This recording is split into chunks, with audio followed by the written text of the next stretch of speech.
promote the growth of Tigres in English through analysis, discussions, interviews, and more. Welcome to the La U Times podcast.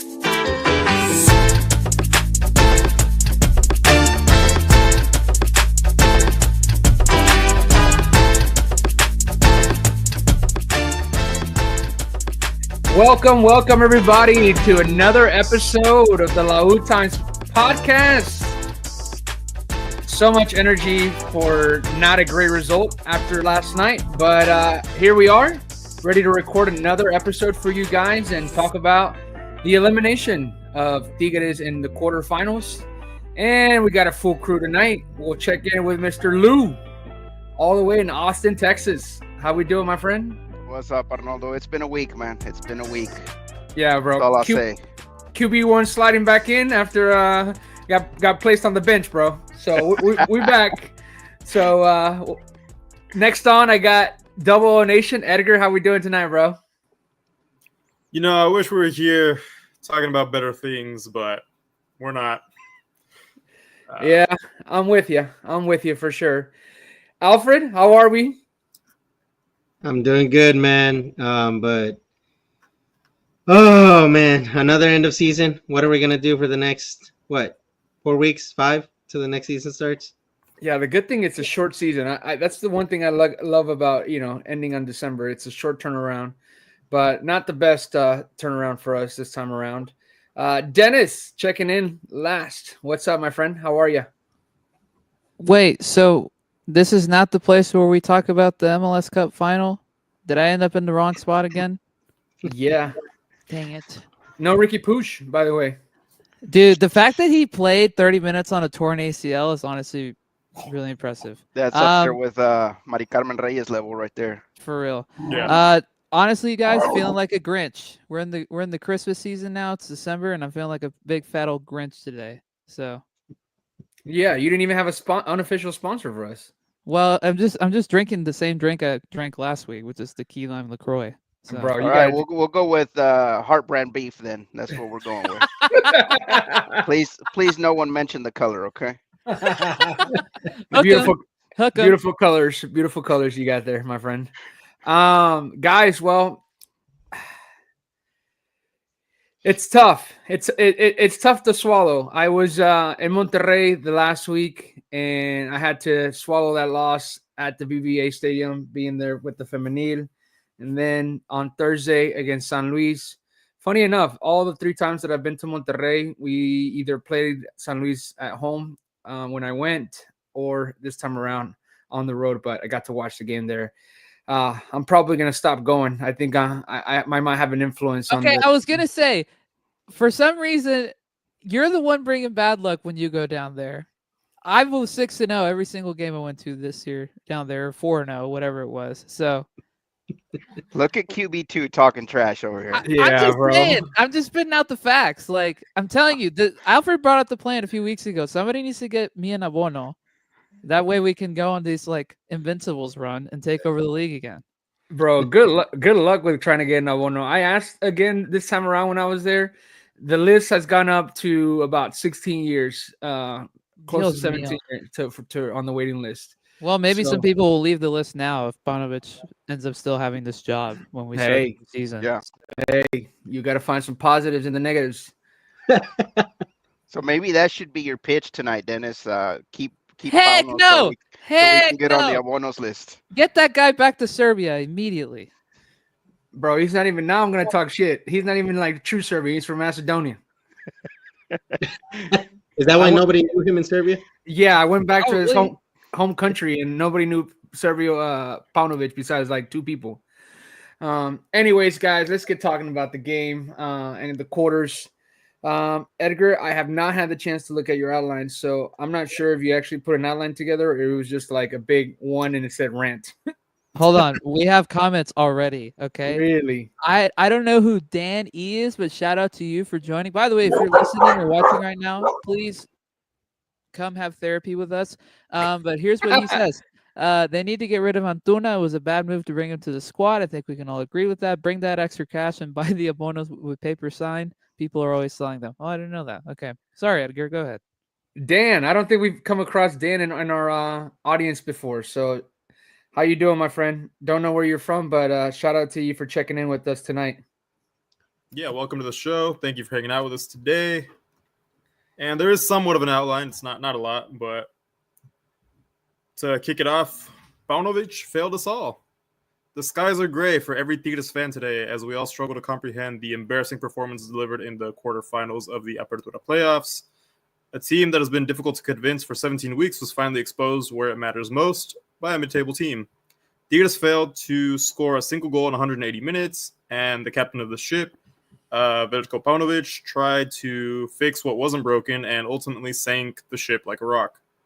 Individual performances did not arrive to save the day this time.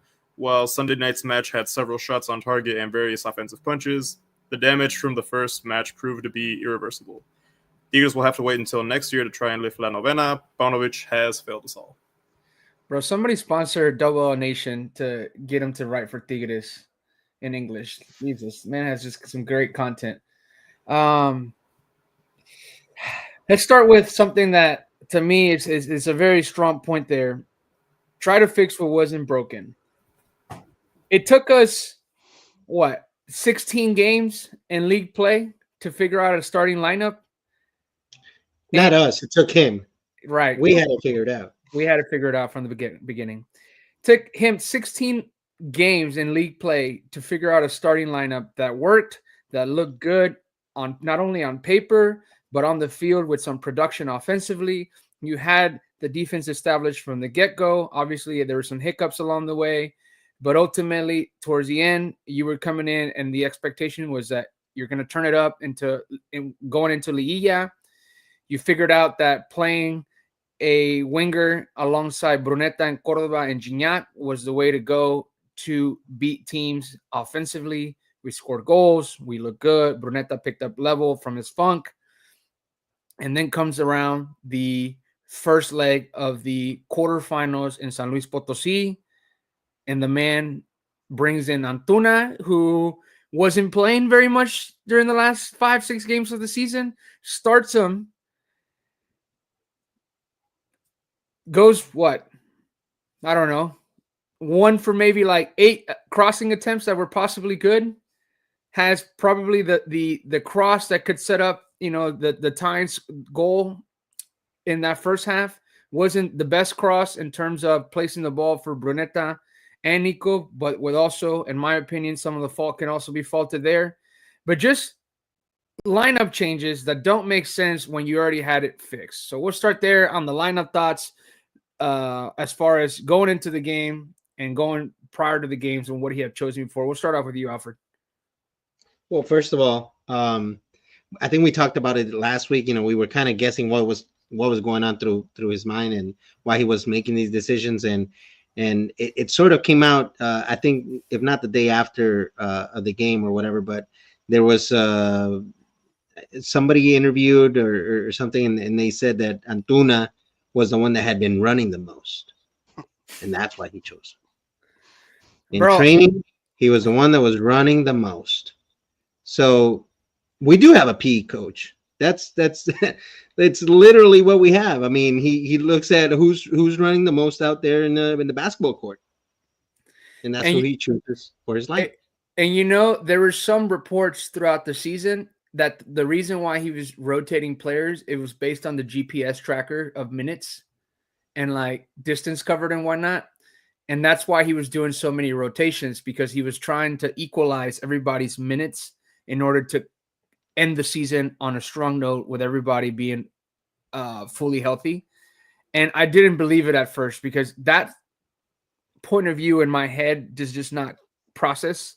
And just because it's like you're already shooting yourself in the foot, not choosing the best players available that you have based on form, in terms of just rotating just because. It's like a participation award being given out just because you're on the team.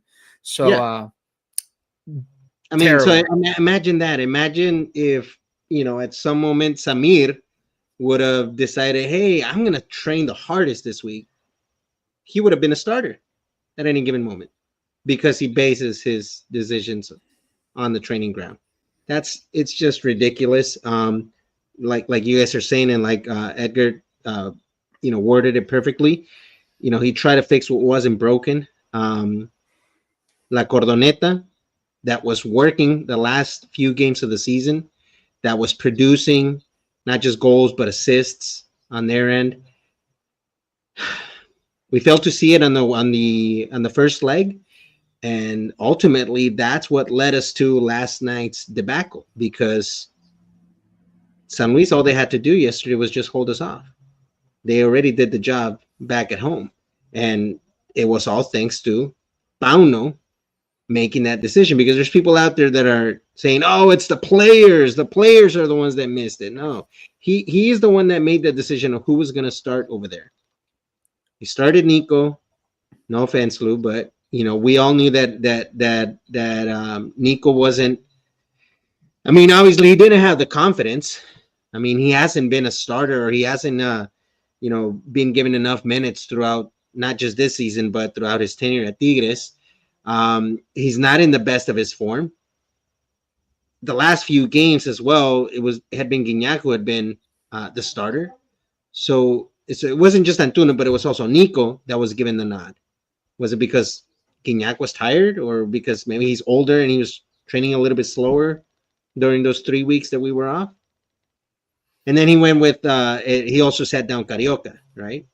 And he went with Reyes in the back line and brought up Pizarro, which did work in the last game of the season, but that was because you had to. I mean, Carioca was injured, right? Well, Gignac got injured during the Cruz Azul game too, if you remember. Yeah, but he was ready. He was ready to come back. So, I mean, regardless, he made the dumb decision of putting the wrong players on an elimination game, because that's what it was. I mean, he took it as if it was a regular season Jornada dos game, and that's a rookie mistake. And the worst part about it is that he did the same thing in an elimination game during the Leagues Cup against Man City. He rotated players and came up with a lineup that did not make sense, playing specifically Juan Pablo Vigón at the attacking mid position. Lou, I know you love stats. I want you to talk to me about some of the stats that happened throughout this game, specifically all the chances created and shots, as well as, like Edgar mentioned in the outline in his introduction to our pod tonight, the individual performances didn't make it happen for us.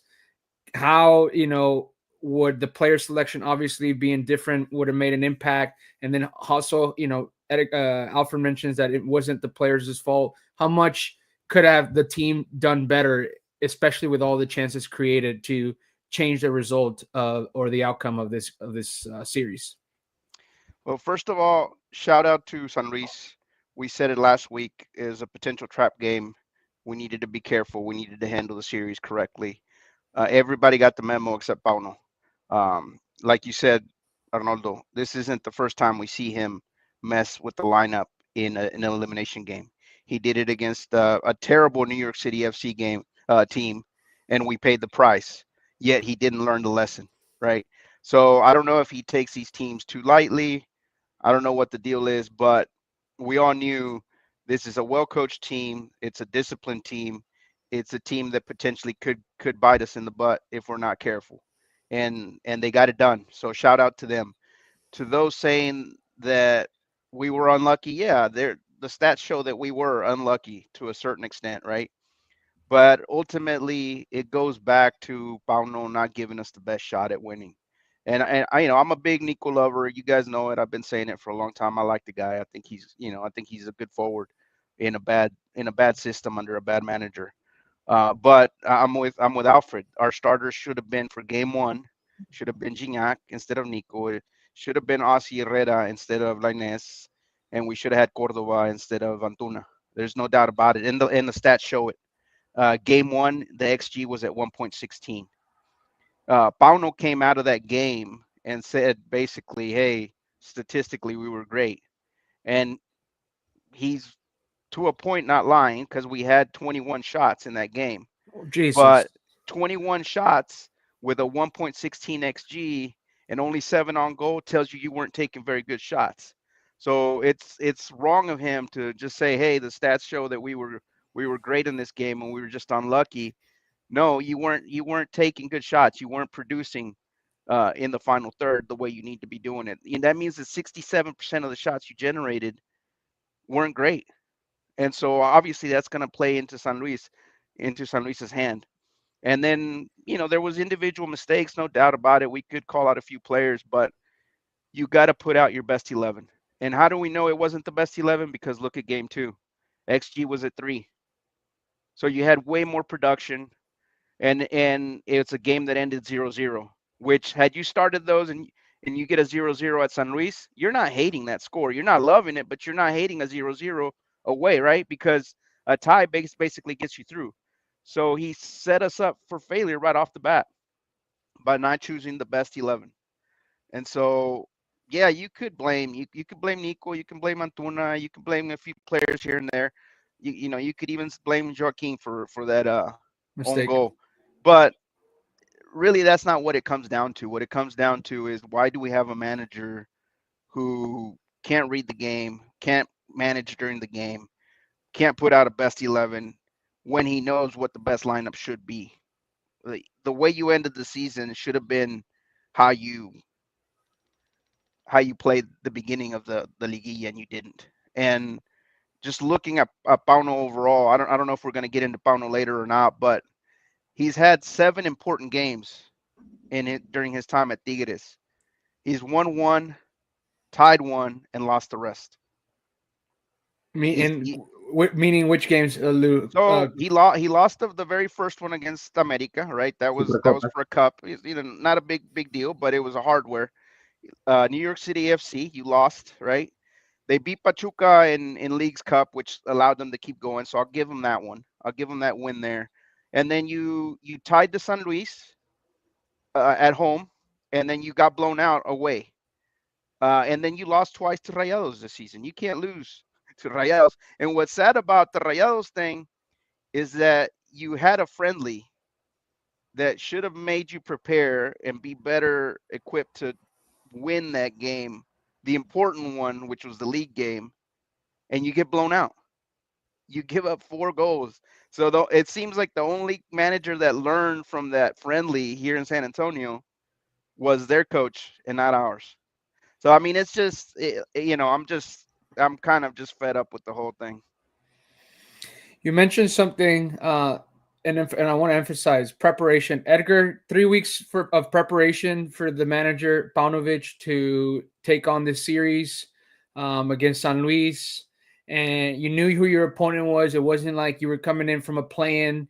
You knew how they played all season. You had time to study them.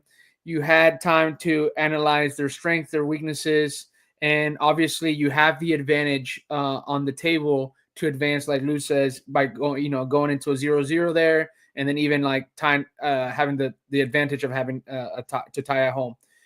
What do you think was the process there, or the lack of process that routed Paunovic to change his perspective about the lineup differences from the end of the season going into the Liguilla, and what were your overall thoughts about the decisions that happened? So definitely no preparation at all within those 3 weeks. I mean, there was even a friendly against Cruz Azul, which gave you more time to prepare. I don't think he took advantage of that at all either. And I think he just took it more as an opportunity to experiment when he didn't need to. You just had to fine-tune the pieces that you had already realized were working for you and go from there. The friendly here in Dallas against Cruz Azul was a great opportunity to keep Bruneta and Cordoba in rhythm, which he did. But then beyond that, he kind of just turned around and decided he wanted to experiment with Antuna, with leaving Gignac on the bench. And so he set himself up for failure. He shot himself in the foot. He didn't take advantage of those 3 weeks to actually develop a plan, develop a strategy, study Atletico San Luis. I don't think he did that at all. Yeah, it definitely showed it for sure. Dennis, what are your overall thoughts on the elimination and Paunovic specifically that the guys haven't mentioned yet? Before I get to my big in-depth answer, the thing that bothers me the most about the Antuna selection in game 1 was how in the world could he have seen anything worth putting him in there after the friendly in Dallas. Edgar and I were there. Antuna did nothing. Absolutely nothing. In a friendly, if you can't do anything in a friendly, what makes you think you're going to be able to do something in a playoff match? That's crazy. But apparently he cares way more about cardio than he does about, actual skill. Paunovic does. So I'll leave that be. I mean, there's been a lot of discourse over the last 24 hours about, the ramifications of this elimination. And I get it. A lot of it is justified. A lot of it I feel like is fair. Yes, it feels like the end of an era. Yes, it feels like there are some things that have been masked still because of that championship 18 months ago that are really getting exposed now. But we were just talking about it before we clicked record. There are some things that, are not going to be easily fixable in a January transfer window. And also this argument that we need to have this max exodus of all the old players. How can that happen when they're the ones still producing, right? Yeah, Gignac missed a penalty last night, and yeah, that sucks that he missed a penalty. But also, he's the one who scored 7 goals in the regular season, right? Like, your 39-year-old forward's the one still getting it done, and everybody else can't. Like, that's not a testament to him and his old age. That's a testament to the rest of the squad. So this notion of like everybody, the whole old guard needs to go now or in May, like I still think there's an argument that you should keep most of them, or at least some of them, because they're the ones still giving you leadership and the perfil tigre that a lot of these guys honestly don't have. Yeah. So last night was fine. I said it, I tweeted it. I was frustrated because we played so well at the start. If it wasn't for that goalie turning into Neuer, like we get back into the game in the first half. Like one of those shots really goes in, and then you have a chance to down 3-1 at halftime to try to string something together. I kind of felt like after the first 30 minutes, once it was still 0-0, that it was probably not going to be our night. And then obviously when Gignac missed, it was like, okay, well, what's the point of watching the TV anymore? So, Carioca looked roughed. I can't lie. He did not look like he was 100%. And I know he kind of wasn't fully fit. You could tell that he wasn't 100%. And so I want to cut him some slack because I feel like he's gotten a lot of crap on social media for his performance last night. But I felt like he, tried to do his best and still deserves a little bit of credit for trying to make some stuff happen. I mean, he was better than whatever happened on Thursday from the midfield. Like Lou mentioned, 3xG is not a coincidence considering most, if not all, your best players were in the lineup. I'm just kind of going on a tangent at this point. Osiel pissed me off last night with his decision making, even though I thought he was really good in some spurts. Brunetta, man, Brunetta has stepped up the last month, and I'm really happy that he has. It's unfortunate that he kind of was let down by everybody else, but that gives me hope that how frustrating he was during this season for most of it. Hopefully, this is kind of a sign that he's taking more of a leadership mantle, that he's taking more ownership, and that he kind of makes this his team now because he kind of needs to. Him and Sebastian kind of need to make this their team going forward, at least from the offensive front. I feel like I could name 50 other things, but that's basically my summary. I think the notion and just the easy targets is to blame the old guys.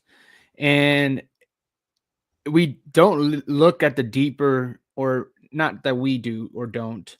Most of our fan base and everybody that watches our squad and has watched our squad be so successful, the bigger problem is deep within in terms of the talent that has been, or the so-called talent that has been brought to the squad to make the team better.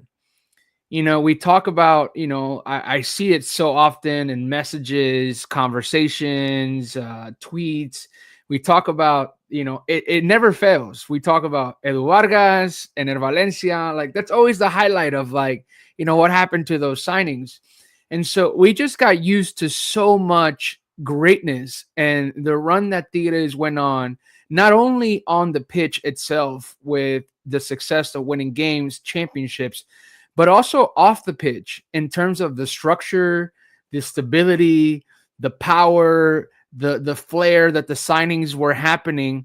We slowly started losing that. And I think that, going back to the era of, or the old era when Tuca was on the way out, it was a domino effect from that. And, you can argue, and many people will, that Tuca might have overstayed his time a little bit. Like he could have exited, probably a year or two.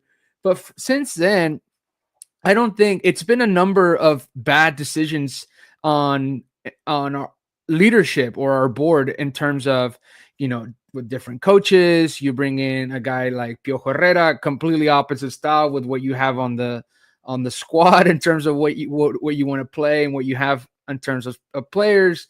Then obviously Diego Coca comes around, Chima Ruiz, Siboldi comes in and saves the day, and then you move on to Paunovic. But along the way, it looks like the decisions of players that we're bringing in were miss after miss. And, we come to this moment now, and it's just so easy to like put the fault on a missed penalty, put the fault on the 35, Brazilian that doesn't run as much as the, next guy on the field, but he's the guy that controls the tempo of your offense and your defense and learns how to, or finds a way to give us the moments in the game. Your center back, being turned from the center defensive mid and being the best defender all last season and the previous season, and also getting the recognition from the league. Your goalkeeper still having its moments, obviously with bad moments. And then your right back, who was your left winger, right winger, and then left back, right back. So I just feel like it's just so easy to point out all these guys when it's just been a numerous of bad decisions with bad signings, the coaching carousel, how he handled all that aspects, and then just no long-term plan. And even like the firing of Siboldi, that just we talked about it when it happened, spoke very ill of our club, and we brushed it under the rug, and we moved on because the team just has such a brand now, like nationally and internationally now here in the States, that it's more talked about good than bad most of the time. So we move past it, but the bad decisions have been there. And, like you mentioned it earlier, Dennis, it has been masked. And, the championship that we won, put some band-aids on things, but ultimately we knew this was coming. And if nobody really saw that this was coming, you were blinding yourself to the idea that these guys like Marcelo, who failed in Europe, even though at his young age and couldn't stay on a team, who has improved with us, but we're looking at him as a savior, coming from Europe. Diego Lainez, who failed in Europe and coming back and asking him to be a Damian Alvarez, and Antuna, who failed at all his clubs except Cruz Azul, where he's won a scoring title. Basically, I forget the term. Whenever cazagoles, I can't think of the term in English, but when you're just cazando los goles, poaching, right? Poaching. And then you have a guy who Osiel Herrera, who had the upside or has the upside, had some stints there at Atlas, but never has taken off. So our reliability on some of the signings that we had and are looking for is the problem. Looking at what we brought to our squad and asking the veterans and the champions to be the best players when they should not have that responsibility anymore, and asking a guy like Gignac to exit the club like he did nothing for us. And we have this pod. People have the ability to talk about our team on Twitter because we're relevant because of a guy like him and everybody else that made a contribution to the history. Like none of that would be happening, and none of these conversations will we have the ability to rant, to vent, if it wasn't for those guys and the guys that left along the way. So I think we have to stop with that and just really look at the true aspect that we're just not that good.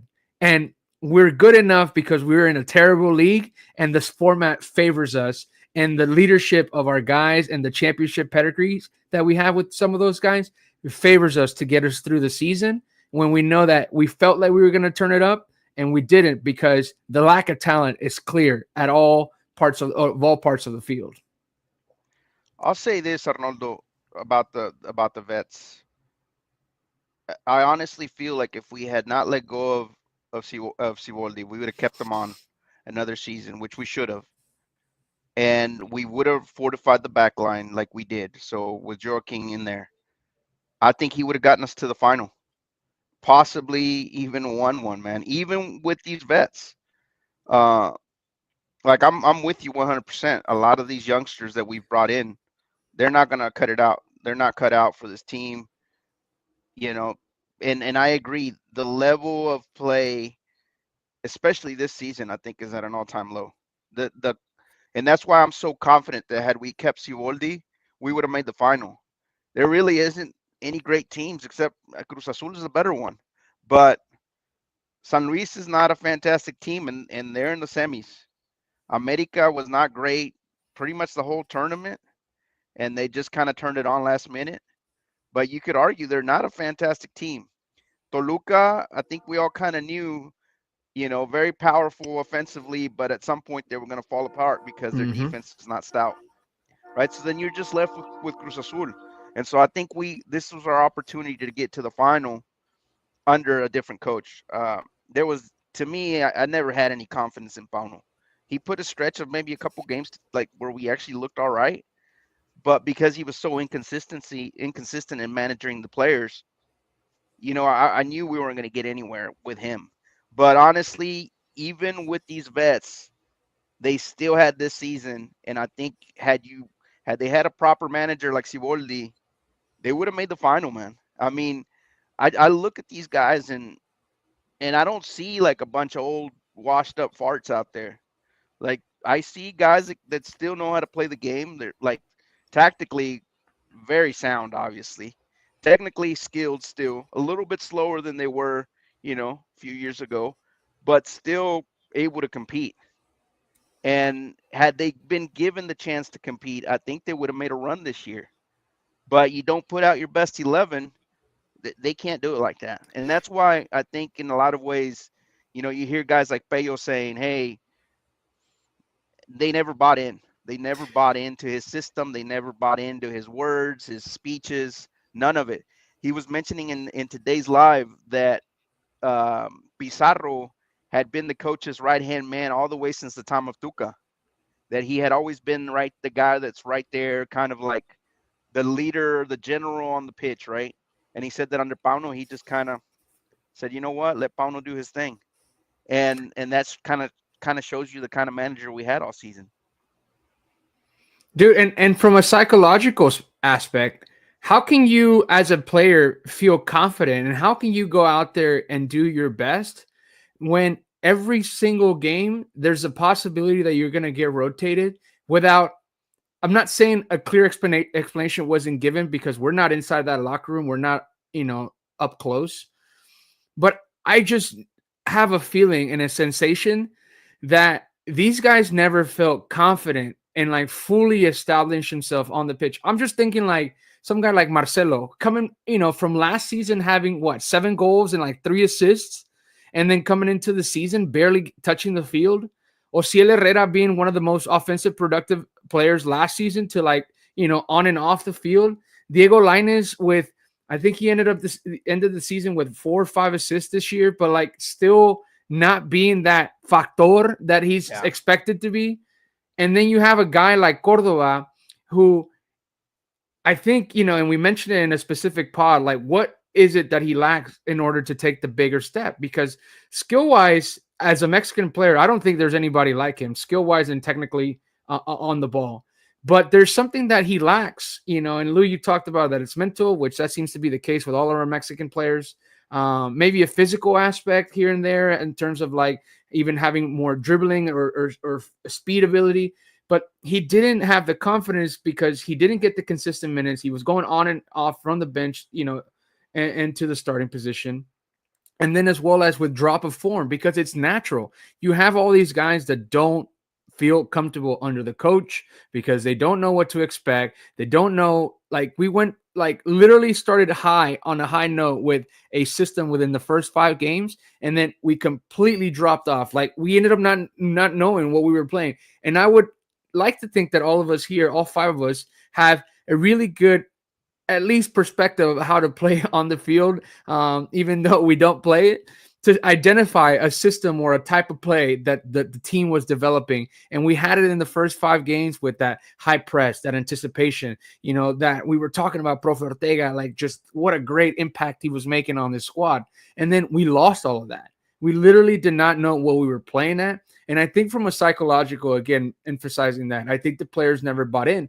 And then, tie into the fact that the coach never really connected with, the fan base. You go back and all the coaches that we had, you had Siboldi, played, led us to a championship, was just an idol, an icon in the club. You had Chima Ruiz, obviously played in that, team that went down in the division, somebody that the fan base really liked, identified. And even if they maybe didn't think that he was the guy to lead us to the promised land, they backed him up because of his loyalty to the club all these years that he's been around.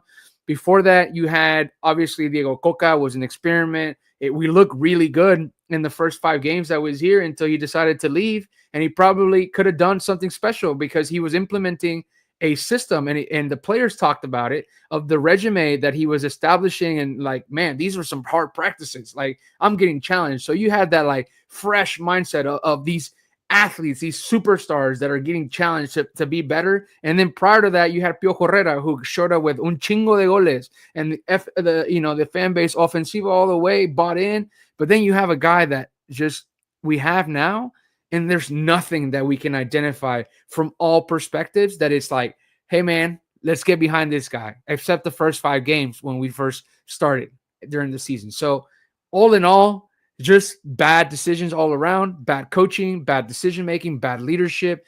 And Lou, I mean, you brought up, from the depths of, the deepest parts of the ocean, a video that never thought it would be resurfacing again, but not because of what was really mentioned. But I was just honestly surprised that, one, you were able to find the video and took the time to find the video, but you called it. You called exactly how much of a downgrade we were going back to Paunovic. And I think everybody found a way throughout the season to identify in their own way that they didn't believe in this coach and what he was doing for us.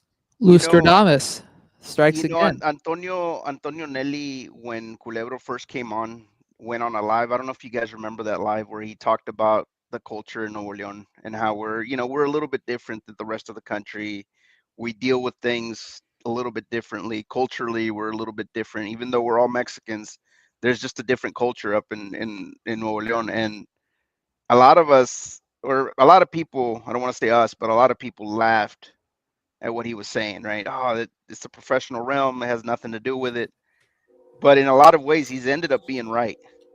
The front office doesn't really mesh with the fan base, with the culture here.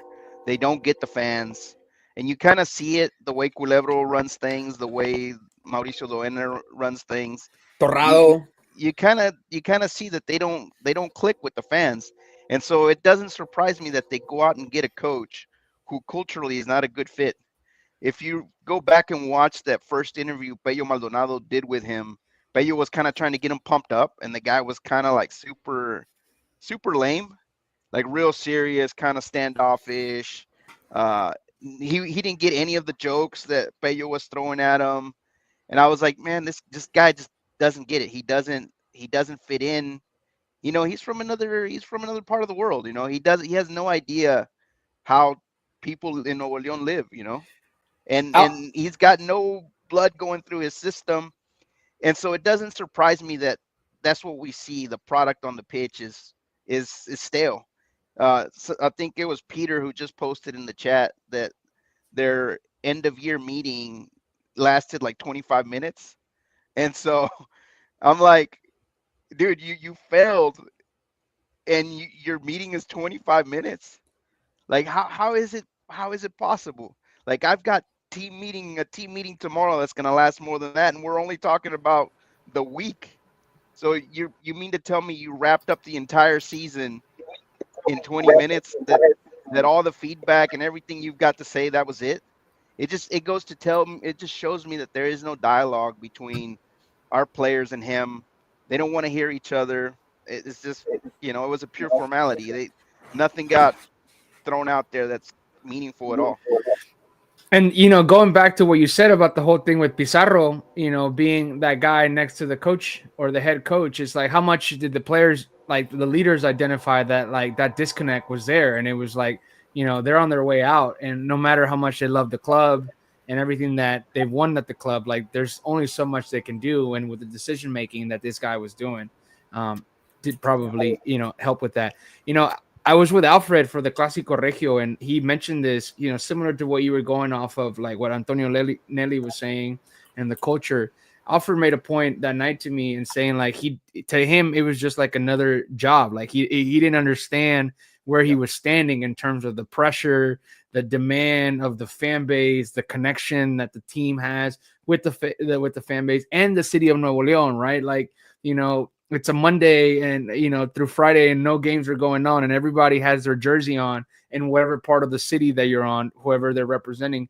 And that's just something that like, that's the Regio culture, right? Like we're loyal to ourselves, to our people, to like what we love. And in this case, the teams that represent us. And I remember clearly when Alfred was mentioning that, and it obviously I grasped it then, but then now you emphasizing and everything. And what Antonio Nelly, it's just this man from the get-go was just not culturally the best decision for our club. Well, and the thing that really makes me sad about all this is this really how we're going to end this era? Like, is this really how we want this golden era? Are you surprised though? Like everybody's exit is terrible from our club, right? And like it shouldn't be that way, right? Like this club has been the standard. It has been the most relevant, arguably the most important in the league since Guignac's arrival, and arguably even when we first won that title in 2011. Like Liga MX is not the same without our dominance currently. Like I'm not saying that to be like we're that club, but like we kind of are, right? Like this whole like last 10-15 years has been defined a lot by Tigres.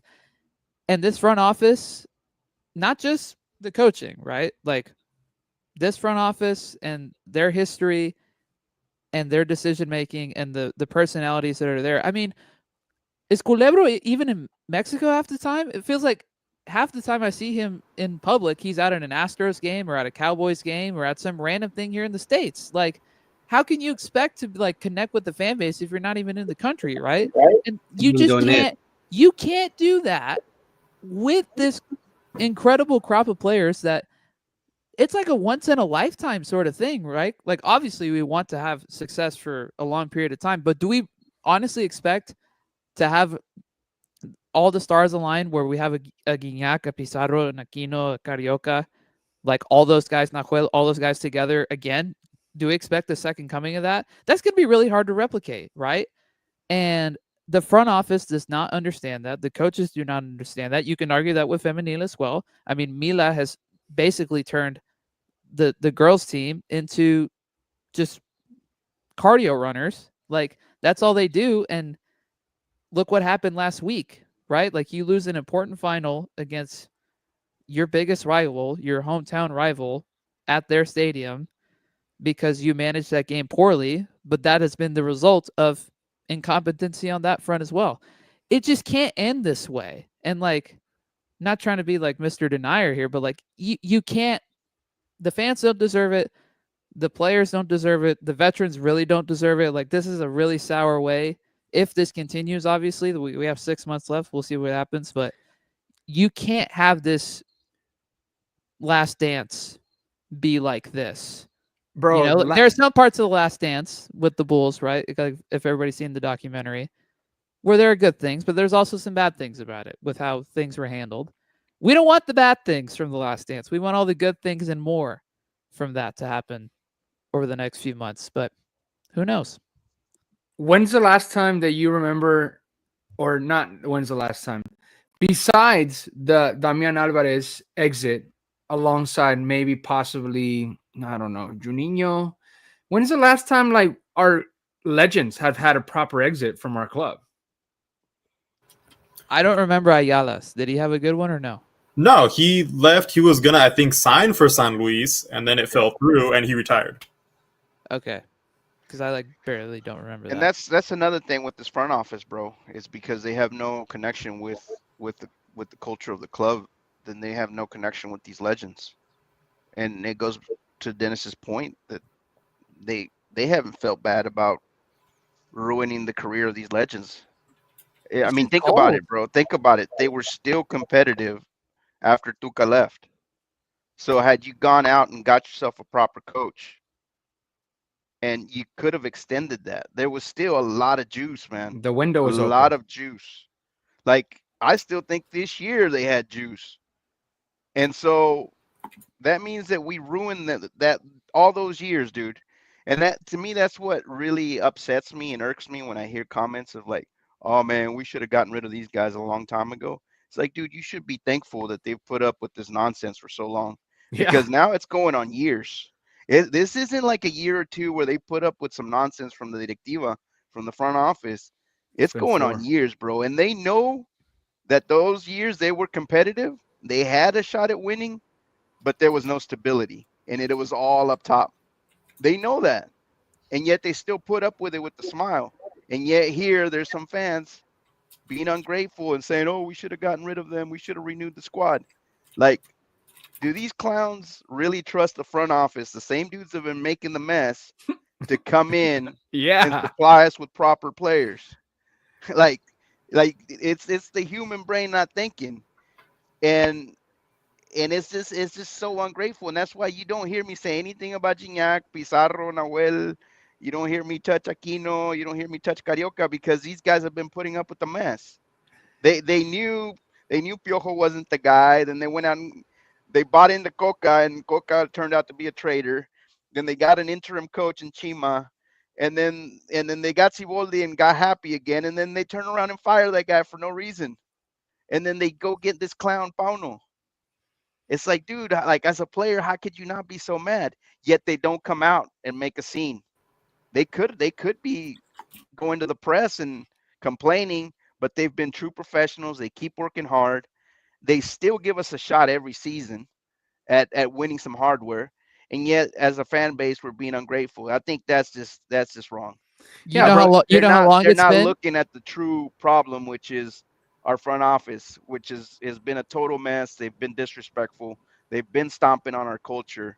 They've been stomping on what it means to be Tigres, and they haven't kept the legacy going. And so at some point we need to like really look at them and put the pressure on them instead of putting the On the pressure on the players. players. Yeah. You know how long it's been since the downhill? Since after we got back from Qatar from the Club World Yeah. Cup. You remember what year that was? 2021. Yeah, That has been almost 4 years of Yep. this mess. Yeah, it really like it baffles me how Best comment of the night. That's the best comment of the night. Woodsy, thanks for Is being that my here. boy Woodsy? Yes, Man, I sir. love that guy. That's amazing. uh, Is that I because of was- the bars he's spitting? yeah. Put that not like us beat behind him. And that's what I was gonna say is that, regardless, like there's no magic wand. Like it's insane. It's insanity to believe that because these players are gonna be kicked off. And Alfred, I know you've mentioned it quite a bit. It's like you kick them off, and like who are you gonna replace them with? The guys that we currently have? Are you gonna expect them to finish, third during the season, and expect them to lead us to a championship? Absolutely not. Yeah. No, Yeah, no, I mean, and if you get rid of our legends right now, let's say we're not in December 2024. Right now we're in June 2025. All of our legends are now retired or gone. Who's your starting lineup? Like seriously, where do we stand? Who's going to carry this team? I mean, we have a few names. I think Joaquin has really come in and made a name for himself in a really short time, and could potentially be the future in that back line. Gorriaran has definitely stood out as the best player, at least in the last season. Definitely has perfil tigre. Bruneta, I mean, yeah, he's gotten better. He's turning into the guy that we kind of expected, that we needed him to be. But after that, who else do you have? We may not even have a goalkeeper because we Yeah, I technically mean, don't own Tapia. Tapia is a loan. I mean, America could take him back at any moment. So that's not even a for sure thing. So people are saying, yeah, get rid of the legends. So all right, then who's going to carry this team? Oh, that's you get rid of the legends and then you bring in people. Okay, and then you bring in people to experiment to find out if they're going to be it. And Right. that's not how it works. You need to bring in people to actually take the legend spot away. I want them to bring in a striker. And sorry, Lou, but Nico had his chance. He had his chance. I'm not talking about his chances as in oh, he was given the starting position for an entire season. No, nobody should have to give it to you. You need to take it away from Gignac. I want a striker to come and take away the starting position from Gignac, to be that dominant, to be that important, to be that player, just to be him. I want somebody to come and take Carioca's spot away. Somebody to come and take Pizarro's spot away. And that way you have the legends in the bench and coming in as backup, just like with Damian. When Aquino came in, even though, people doubted him in the beginning and whatnot, and nobody wanted Damian, to be riding the bench, but that's what Aquino did. And it worked out. Aquino took Damian's spot. And then Damian was just coming in as a revulsivo, just as a sub at the end of each game, just to close them off.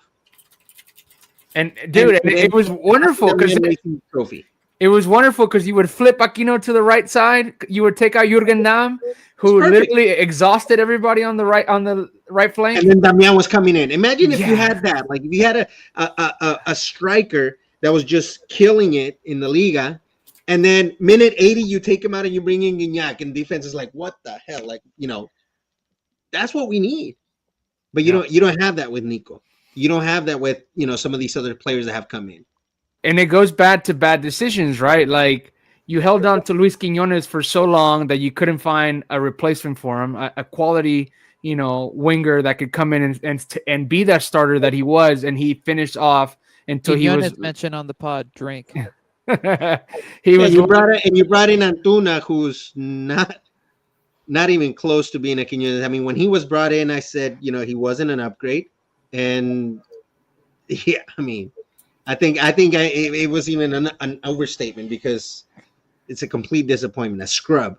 Bro, I'm still. That's my concern, is that who's calling the shots, who's doing the scouting, or are we letting agents just place players on our lap? Because how many home runs has this front office hit as far as players?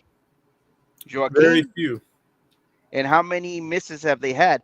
And so that's the problem, is that this squad is getting full of all their strikeouts, of every reject that we've ever acquired, and now we can't get rid of these guys. You can't get rid of them. Exactly. Your Loroñas, your Samirs, your Antunas, your Laineses, good luck. Good luck getting rid of them.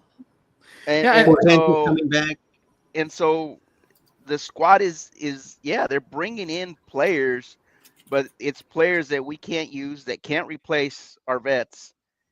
And now we can't release them. We can't get rid of them. And my concern is you get rid of Nico to go get Santiago Ormeño, or I don't trust the front office, to be honest with you. And I agree with you, Alfred. I mean, he hasn't done the job. He hasn't been the guy.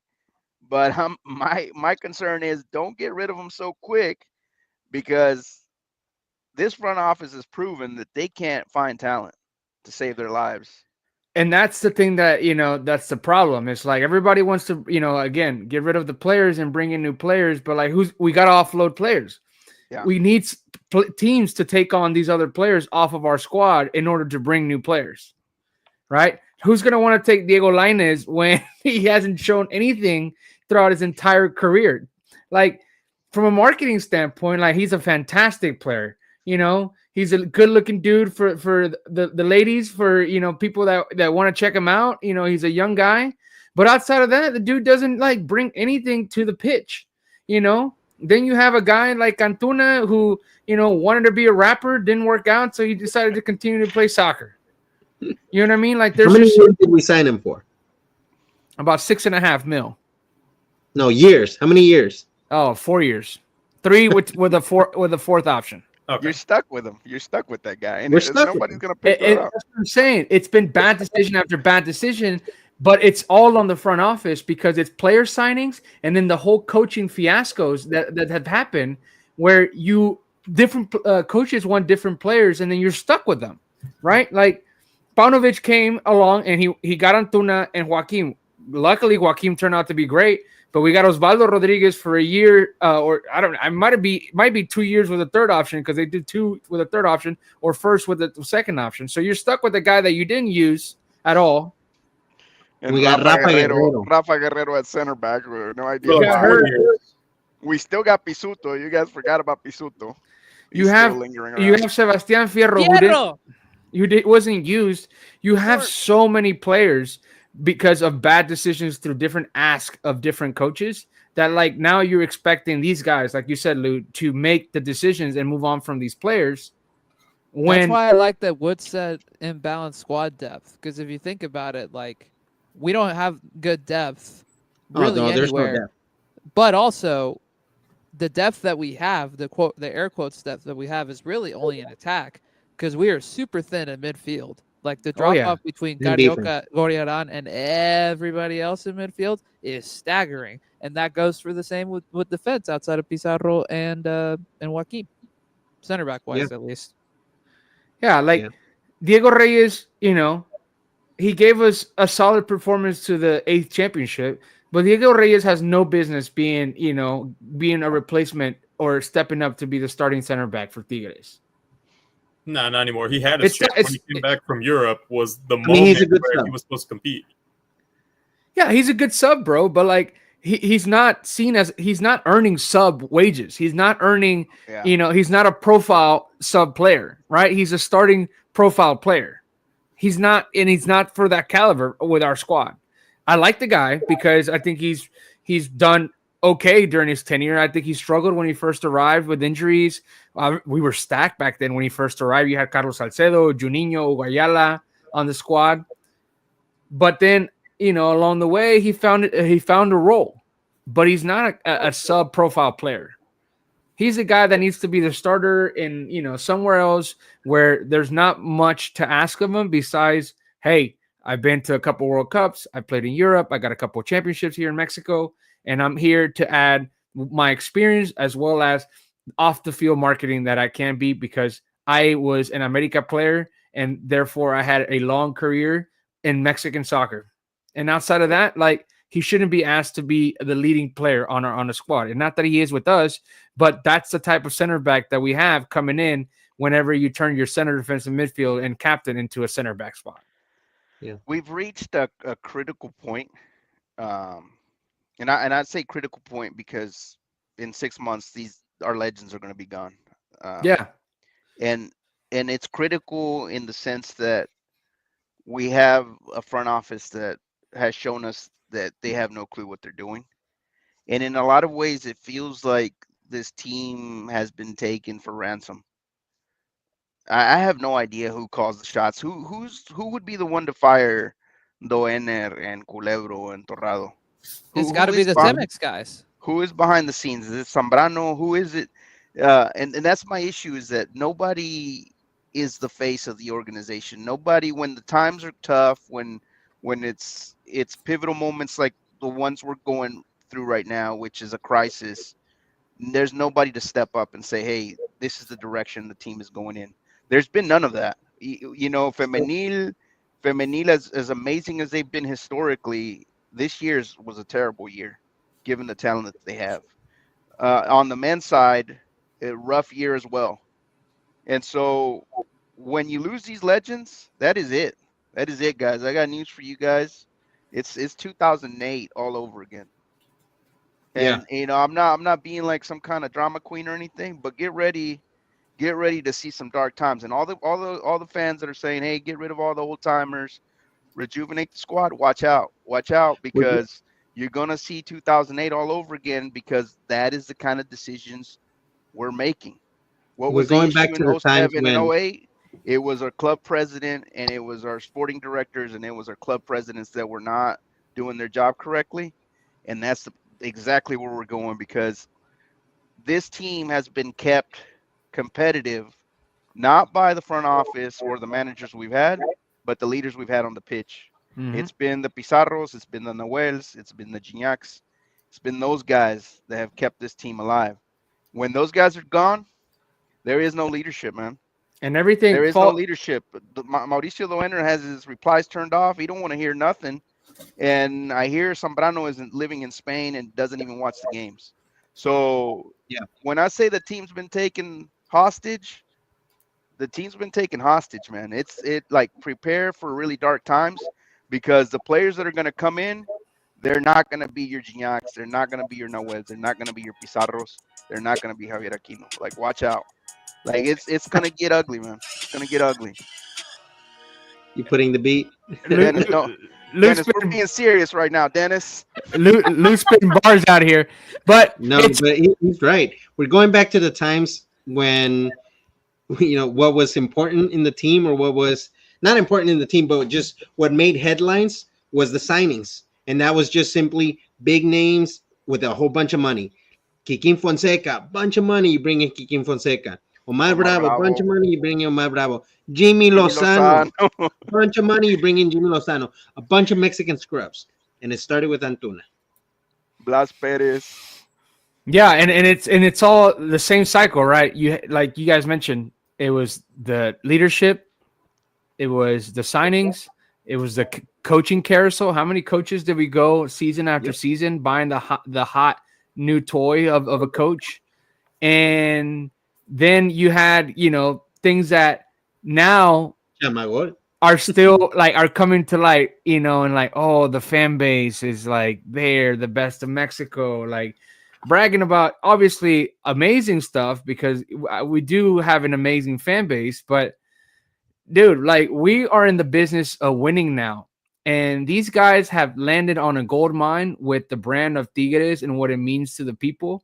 And, buying or stringing us along with the decision making that has happened and continue to happen is just a bad recipe for disaster because it ultimately it's not going to take us to the winning success that we've had. And I've said it from the get-go back in 2017 when we won this championship against Rayados. I told many of my friends who had no idea what it meant really to win so many championships in Mexico.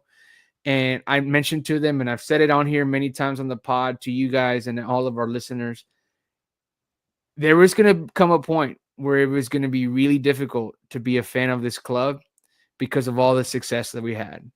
And here we are now, at that point, when that transition with all these guys moving on, is that we don't have a sense of direction, and we're going to have to get used to being bad again until we figure it out. I'm not saying we're going to hit rock bottom. I think that because of how bad the league is, we'll still find a way to, sort of compete, and you'll be able to pull off some wins in the competition style that we have. But forget about, your leading goal scorer or, your goal scorer being the leading goal scorer of the season.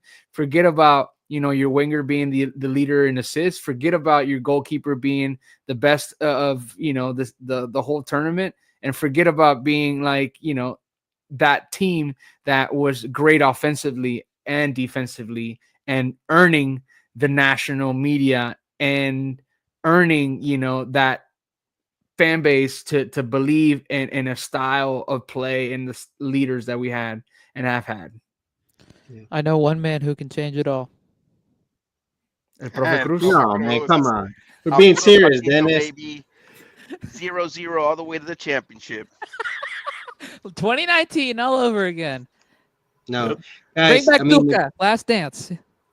I wanna share something that I was replied to on a tweet. I don't know who this guy is. I don't follow him. He doesn't follow me. He somehow found a tweet of mine and replied. And man, did he hit the nail in the head. Of like everything that we're talking about right now with like the front office and who's in charge and what they're doing and the signings and everything.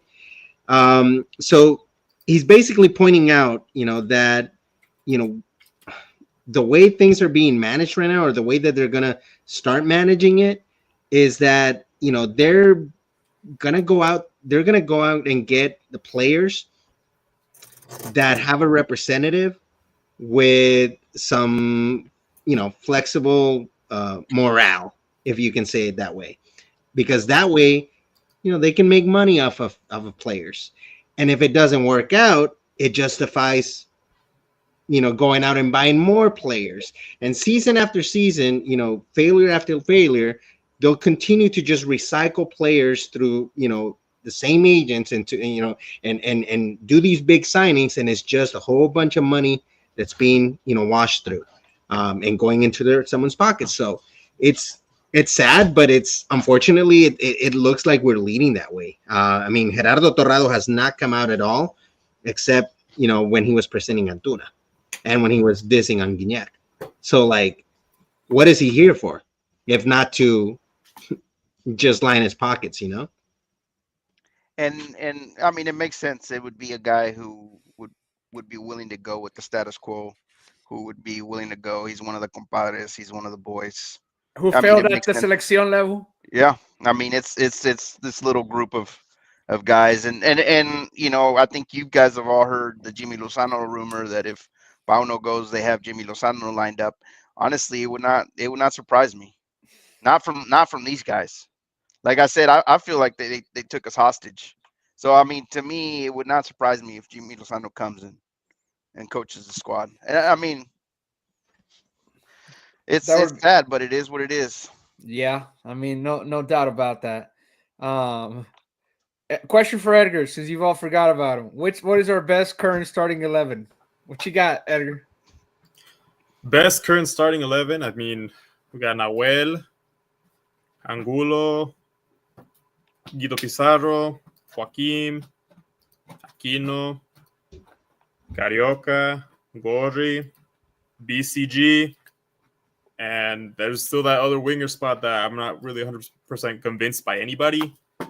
Some days it's Ociel, other days it's Marcelo, but Edgar, I want to go back to Angulo, because he's gotten a lot of hate these last few days, and people are remembering back that he's made mistakes on several important games over the last few years. How do you feel? I mean, I don't think he had the best season, but you look at his numbers, he's one of the best in that position. I do think we do need another left back. I mean, I wish we would go out and get Theo Hernandez, but That would be great. That would definitely make you happy as an AC Milan fan. absolutely. I mean, that's the type of player we need at left back. But Hey, he is cool with Gignac. he is, and hopefully we do get another good French player someday. I mean, it didn't happen with Giroud. It really should have, regardless of the fact that the dude's 38. But Hear me out. Griezmann. He's surely leaving Atletico in the summer. It didn't happen with Florian Thauvin. Your boy.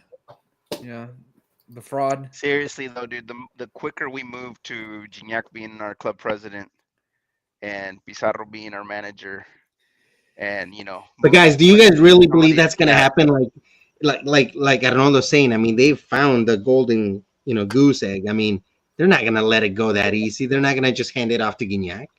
And that's why my question to you guys is, who's running the show? Because whoever's running the show is the person that needs to be pulling the plug on Culebro and Doene. Well, from what I understand, or from what I think Tuca even mentioned it, is a guy named Fernando Schwartz. Because Zambrano Sr. passed away. Zambrano Sr. passed away, but then Zambrano Jr., he's not even involved. So he's like the cuñado or something, or he's like the son-in-law of the Zambrano Sr., Fernando Schwartz. And he's supposedly the one that's in charge. Yeah, he's the one that appointed Duener. Mm-hmm. And so my next question is he part of this little clique?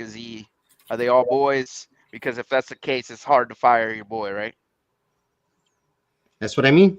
Nepotism. They're not going to let go of the golden goose egg. Bro, I mean, think about what I just think about the entire attendance the last man. I mean, since I've been a kid, the attendance has been great, but let's call it from 2000 11 after the third championship. Yeah. It's been sellout after sellout. Now you have the exposure of like Adidas doing original collections. New Era came on board. You have, massive, store distributions throughout the entire city. Now you have Besides the TV rights with Azteca. the TV rights with Azteca, Estrella Estrella TV TV. in the States. Then you got the influence of the American media now that recognize Gignac and, Tigres and everything that has happened with the brand development. And now you have all these people on board who are not going to let it go. And it's like, how do you take it away? How do you take away such a prestige money making machine that you can continue to make flourish? And that's the one thing that, maybe people might not like this, but that's why I truly respect Club America. And because even though they do things in, at times and I guess the bad public eye or the perception that they get, but they have an owner that has stuck around for so long and has invested so much into this club financially and then passionately in order to make this club run and continue to be the best club in Mexico. And they're on their way possibly to a third championship in a row, to a three-peat. And that alone is incredible because their squad is so talented, their coaching is great, and then you have, season after season, even though that they fail, they still make attempts to make their teams better.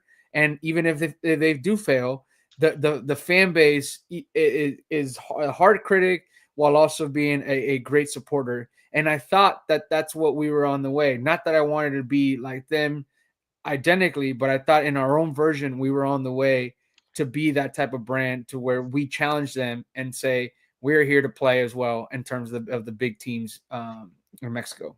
You We know what were with we're on our way to Ingeniero doing Rodriguez. is we're on our way to becoming El Tri. And I'm not saying that jokingly. Like honestly, we're heading in that direction. No, and Go ahead, Edgar. I hate to agree with you there, but if you look at our signings, you are absolutely right, and it's very difficult to dispute that argument. And if you look at El Tri, they're just on a downward trajectory. And at some point, that little golden goose, the fans eventually are going to give up on it. The fans in the U.S. are not going to enjoy the product anymore. They're going to, here in the U.S., obviously, they've got so many more choices, right, as far as entertainment's concerned in sports. They're going to move away, and that's going to dry up. And I feel like they're ahead of us on that crash course. They're ahead of us a few years. And so my only hope is if we're on the same trajectory as them, it's the same downward spiral, is will we learn from their mistakes? Because the time is coming where that's going to dry up. Going to be poor product on the pitch. Fans are going to abandon, and they're going to say, hey, we need to take a step back and learn. And I don't trust anybody from the federation to do the right thing with El Tri. My question is, on our end, when we see their failures, we see that we're on the same path, are we going to have the self-awareness, self-analysis to say, hey, we don't want to go down that path. Let's change things up. Let's fix it up. Will we fix it? Another question for you guys is, this fan base, this current fan base in the current demographic, the current age groups that attend the games, have mostly seen a very competitive Tigres, a winning Tigres. A lot of these cats that go to the stadium and watch the games, they don't remember the early 90s, right? I'm old enough to remember those times, and the fans were loyal, but the fan base has changed. And I'm not saying our fan base isn't loyal. I'm saying, how would the fan base react when we do hit rock bottom? Yeah, the expectations are different. The expectations are different. So will we change the way we've been? Are we going to cease to be a loyal fan base? Because if that's I the don't case, think the loyalty will go away. But I do believe that just over the past few years, I mean, culturally, we've become how can I say, the good behaving fan base. The ones that, even if the team is doing bad, we're still filling the stadium, we're still supporting. I'm gonna call them out right now. The Libres y Locos, they clap to every single player, no matter how bad the player is. Clap, clap, clap, clap, clap. We become that fan base, and unfortunately, if we don't go back to I hate to say it, but if we don't go back to the times where Diablitos were flying in the air, I mean, things are gonna go bad. We need to have fans going out to CEMEX offices, and we need to go out fans going out to the Sinergia offices and putting up mantas and getting these guys, these personalities kicked out, because nobody's doing it. Everybody's just like on social media, like expressing their anger, but do you think they care? No. They have their notifications turned off. They don't care. They have their comments turned off. Yeah, So- you got to protest in practical ways, which I don't like saying this, but include potentially fully or somewhat fully abandoning the stadium first few games of next season. No, but that won't be enough. I don't think that would be enough. It's part of it. It's got to be like a whole bunch of stuff. All the Merch. stuff you said. It's got to be Merch. like real. Yep, merch. Like all the sales of the original collection dries up. Dennis- All of those things. It's got to hurt the pockets. Dennis, Yeah. Like the Tigres, attendance has already gone down in the femenil. Oh yeah. So the femenil fan base has already kind of protested, said, "Hey, we don't like what's going Hey, on." the last game that I And went there to in hasn't been October, any change so far. In the But- men's fan, it's also Yeah. gone down too. yeah, the last game that I went to in October, that was the Pachuca game. It wasn't a full stadium. No. Mm-mm.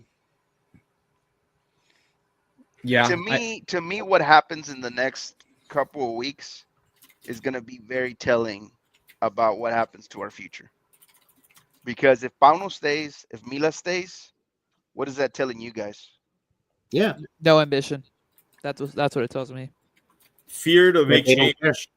And I've said this a couple times. I think that this leadership team is reluctant to make those difficult decisions where it matters most. The only time they really, truly, honestly did execute correctly was removing Chima and plugging in Siboldi. That's the only time they weren't afraid to make a change.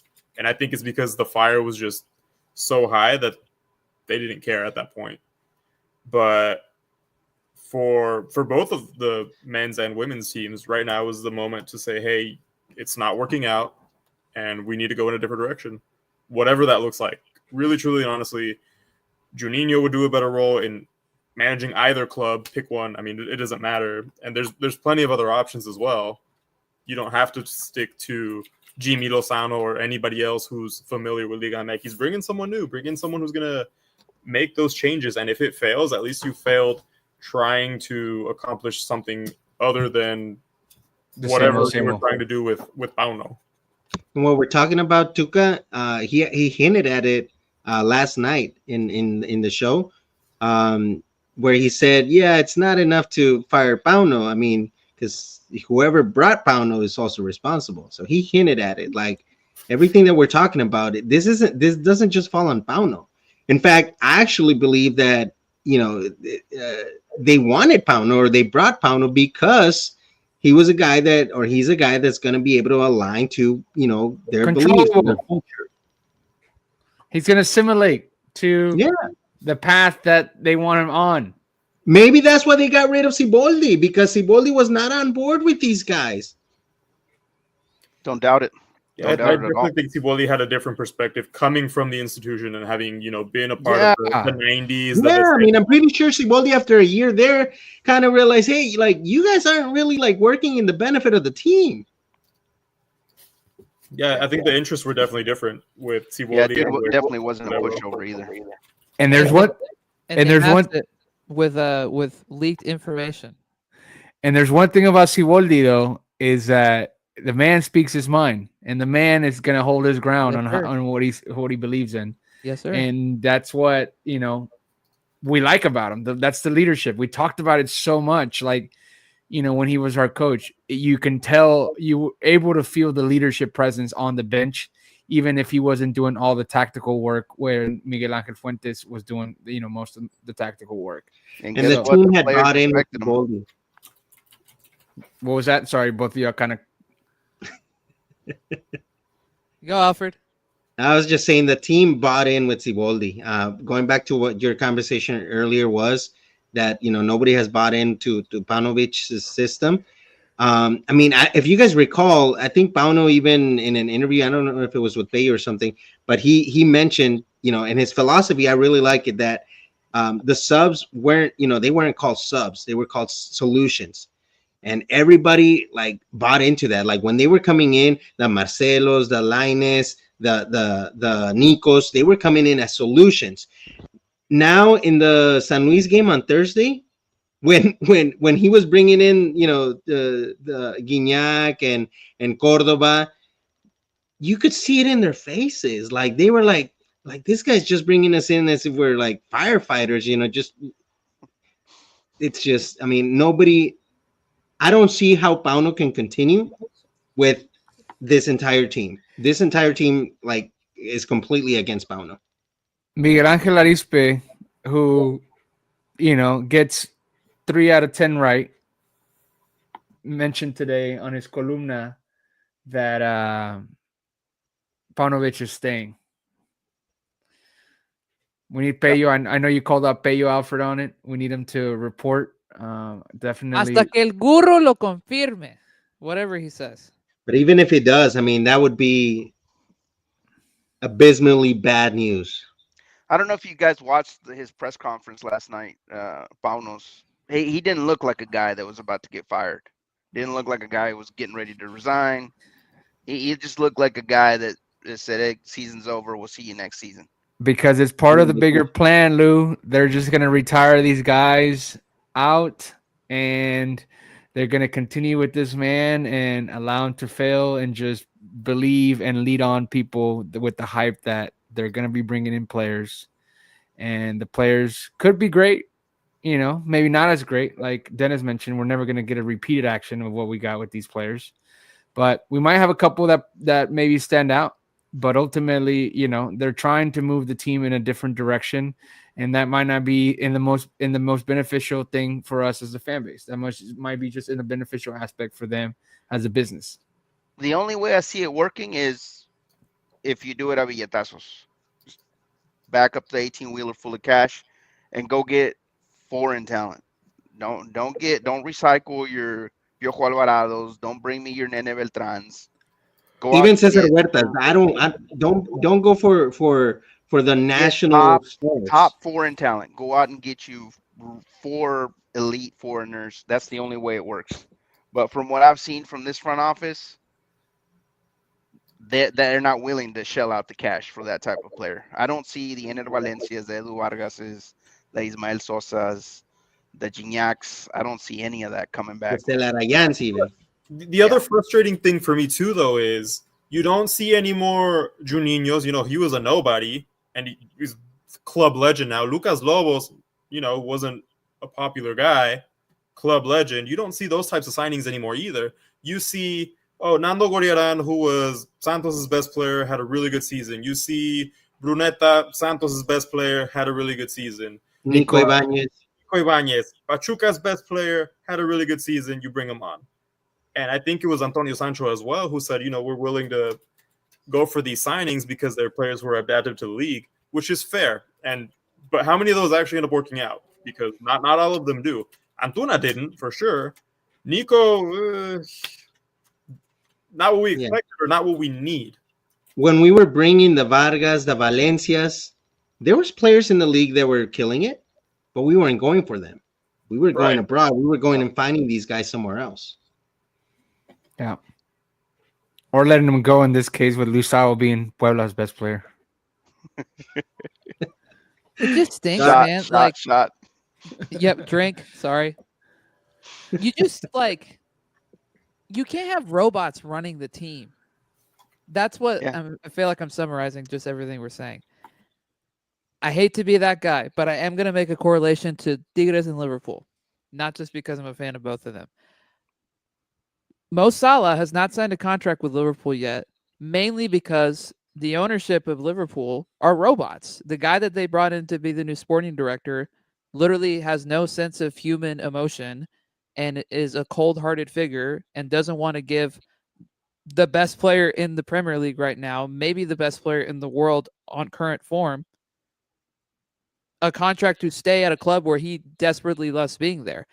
The same thing is happening here with us, where you are making incredibly stupid decisions and ending an era that has been so fulfilling and so joyful for all of us as a fan base and as a team and as a city and all that, because you have robots running the team who don't have a freaking clue what it means to be a Tigre.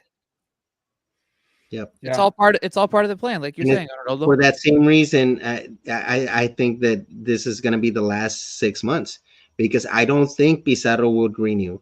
I don't think Guignac would renew. No need to.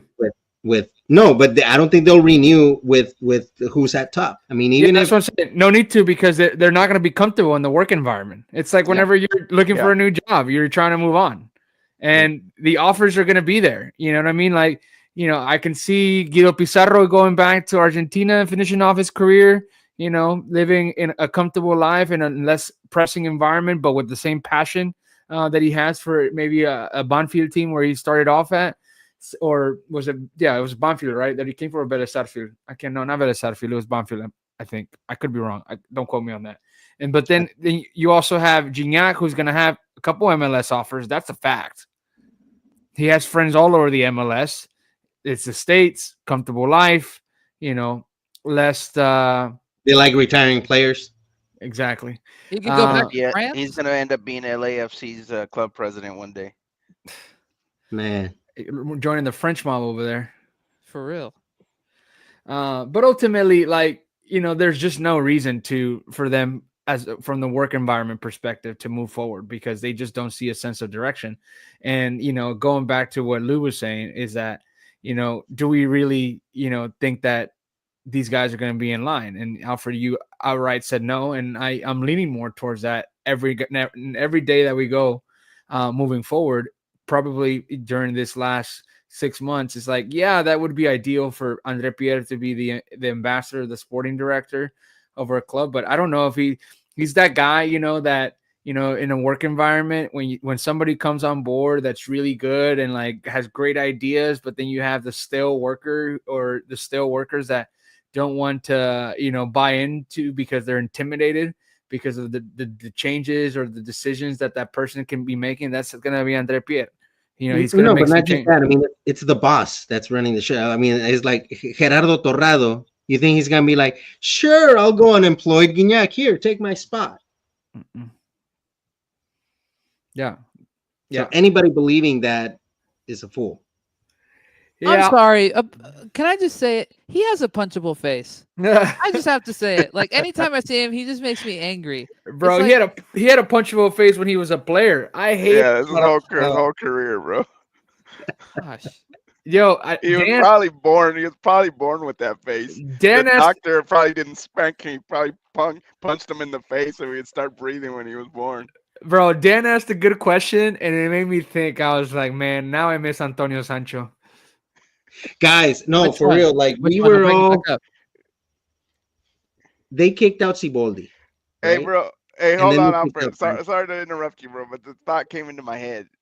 Sancho was basically the last of the Mohicans from the last administration. Right. What are the odds that Culebro said, "Hey, dude, get this rumor going, leak this to the press, make Siboldi look bad, fire him," knowing that it was all gonna kind of just collapse on him, right? So he looks bad, and then they go, "Hey, let's fire Sancho for to kind of save face for what happened with the Siboldi gate."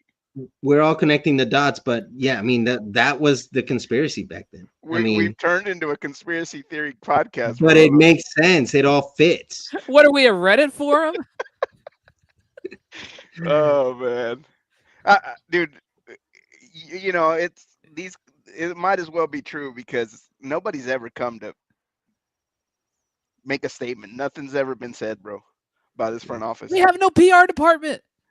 No PR department. We are the PR department. Yeah. Hire us.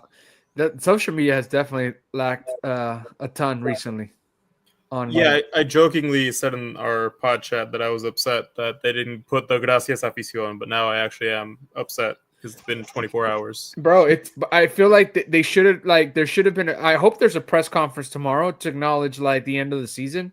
You know, like we're that type of club. Like I know we're not moving forward, but you have to close out the season. Like somebody has to come out and address the media and take the fault for the elimination and talk about the next coming weeks and not speculate when the players are going to be coming back and doing physicals and whatnot. There's got to be accountability because that's the right that we've earned from the championships and the brand growth that we've had to come out and give the fan base, and not just the fan base, but to just a general idea to what the direction of this club is moving forward, as far as the ending or the closing of a season, especially with what happened yesterday. In Not gonna elimination. No, You're gonna die. It feels like it's not going to happen. No, it's not going to happen, but like it should happen. Like that's how successful businesses that's our run. culture. Yeah. No, the meeting lasted 25 minutes this morning, and Mila keeps her job, and so does Pauno. Our pod lasts 4 times that much. That's how literally 20 minutes of a meeting is. Bro, the fact that it's been a week So since we the had more to 17 talk final. about than they did. They were like, "Hey, it's Yeah. all good, man. I'll see you guys next season. Yeah. Hey, be safe in the holidays, all right?" No, but that also speaks to the fact that the players, probably just. I'm pretty sure it was just Pauno up there for like 10 minutes and just gave a really bland speech, and then the players were just like, "Fuck this guy!" Like, I'm sorry. let's get out of here. Let's get out of here. It's okay, bro. This is a ranting pod. You can curse a little bit. I encourage it. He's gonna put the explicit tag on the Yeah. audio version We, later. We're losing all We're gonna the put a 15 beep. unders, man. bro, Thanks, nobody's paying us to do this pod. No one's out there like Hey, saying, "Ooh, watch your Is mouth, there boy." post editing now?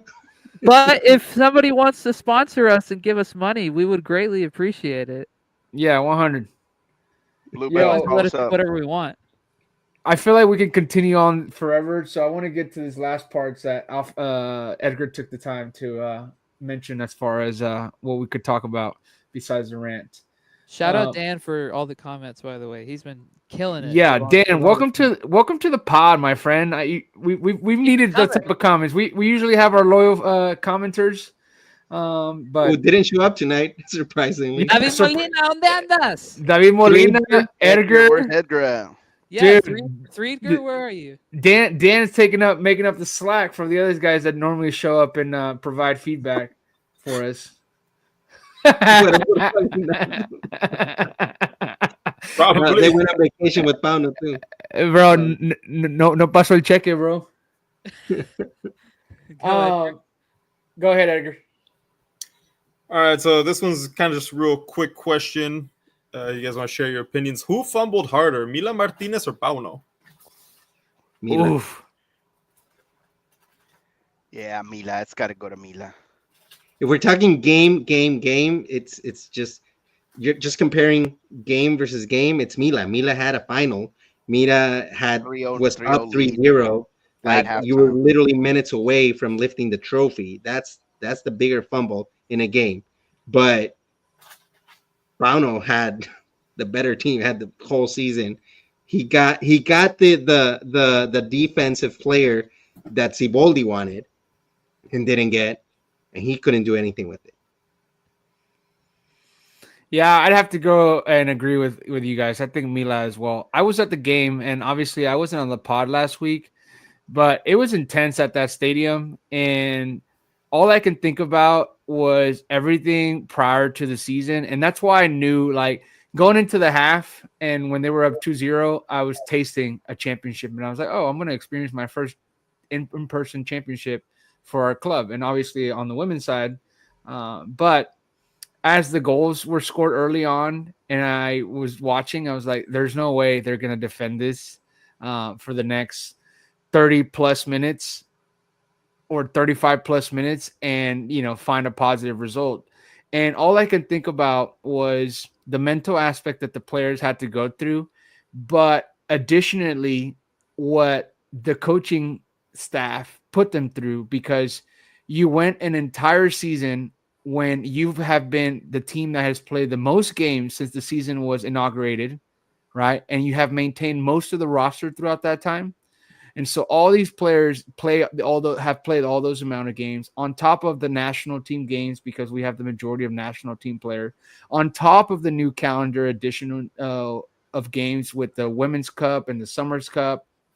And then you're in that game and your depth, it's so limited because you choose to play the same players each time, whether it was out of position or a repetitive like sub, just to like, hey, here you go. It's just like one of those plugged in sub scenarios that we talk about, where you're just like, hey, go do something and figure it out for me. And obviously we had some injuries. Belen Cruz, Mari Carmen Reyes, who I think was literally the reason why we lost that final, that grit and what she could have like just been on the field leadership wise, could have definitely changed the result and made us hold on to that championship.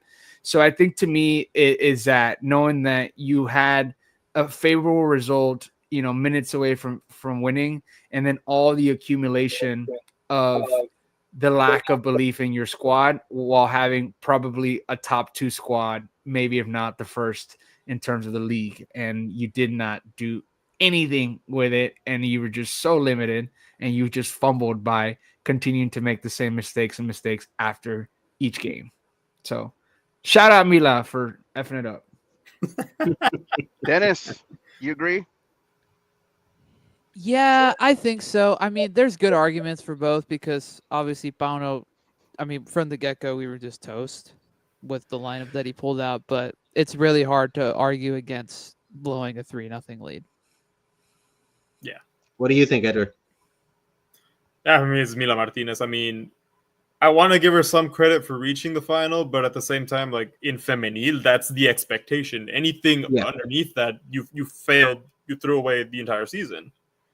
Yeah. And so, yeah, she definitely fumbled harder because it was a 3-0 lead. Yep. And this is what we're looking forward to next year, next season. We'll be having this question end of season: who fumbled harder at the end of in the summer next year, summer 2025? Bro, we're gonna begin 2025 with the same coaching staff. Yep. Oh my God.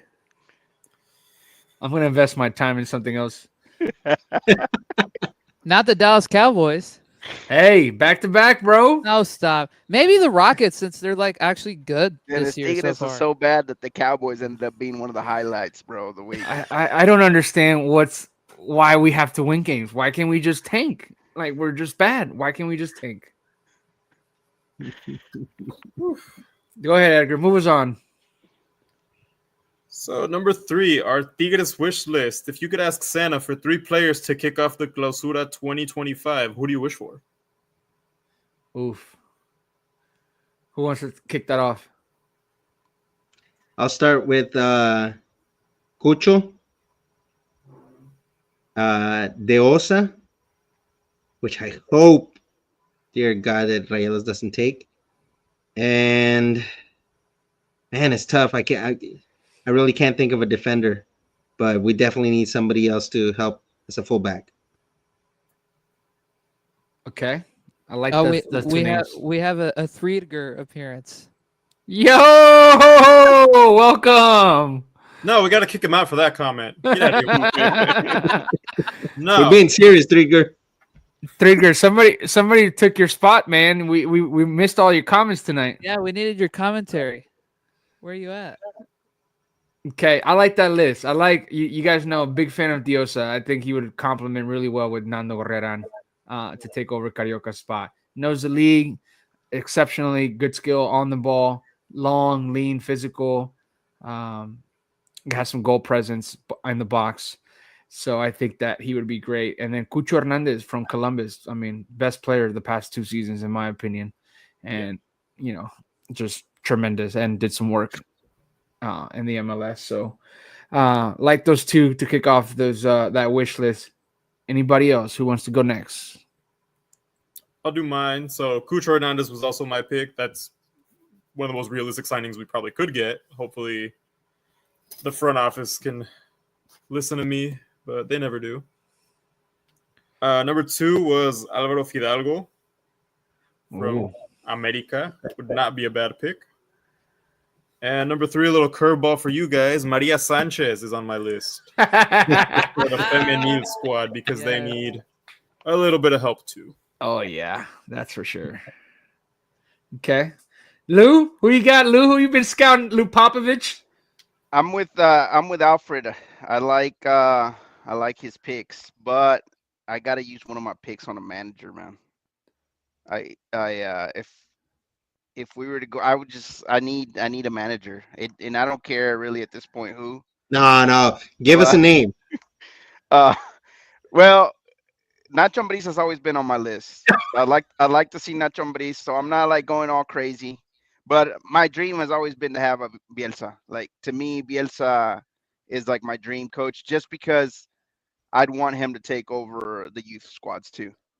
Can Like, you guys get our imagine youth Gignac ending his development career with going. Bielsa? I would love to see it. I mean, obviously that's just a pipe dream. That's why I mentioned Nacho Ambriz. But to me, you want to get a guy who is going to develop the youth system. I think Tigres has developed a good enough name to where they can get good young youth talent, and then develop them, turn them into players. Kind of like, even better than what Pachuca has done. If we were ambitious, we could do even better than what Pachuca has done, in the last 15, 20 years. So I would love to see something like that.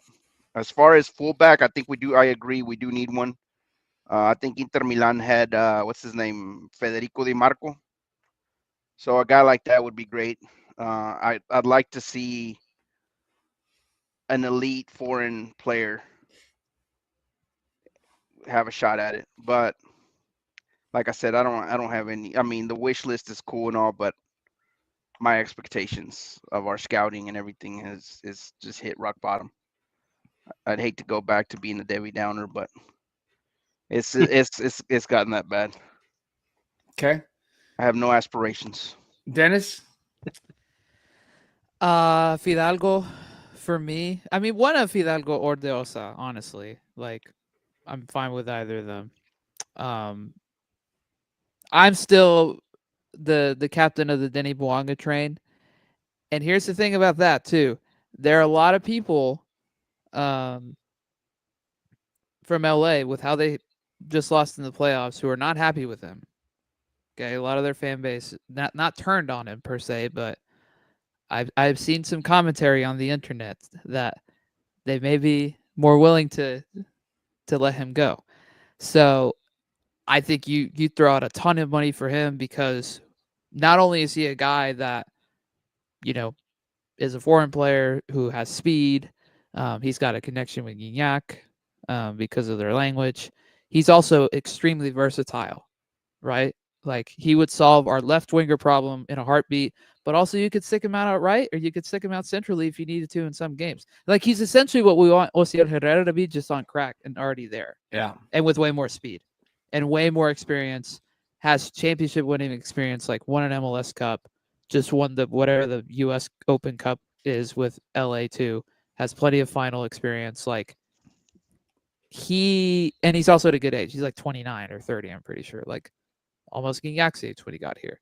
That's a guy you throw 15, 20 million for to LA and be like, hey, you guys want Griezmann? This money will help you get Griezmann. Give him to us, right? So I would love him. My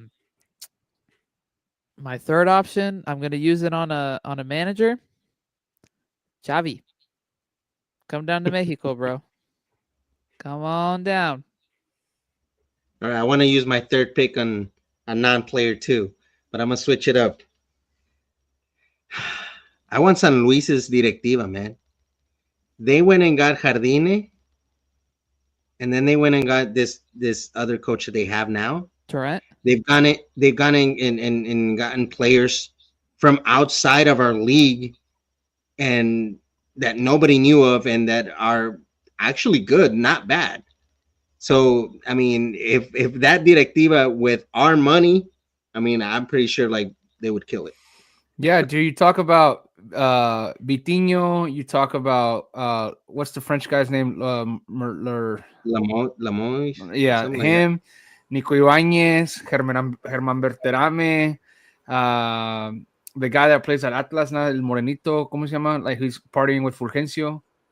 He was what's his name? I know you guys know what I'm talking about. Yeah. I can't remember The his name. winger. Jurgen Damm. Let me stop. I'm kidding. Yeah, I mean, I'm with you on that. That's actually a good shout out of a pick to use. San Luis Directiva. They're still owned by Atletico Madrid, no? Yeah.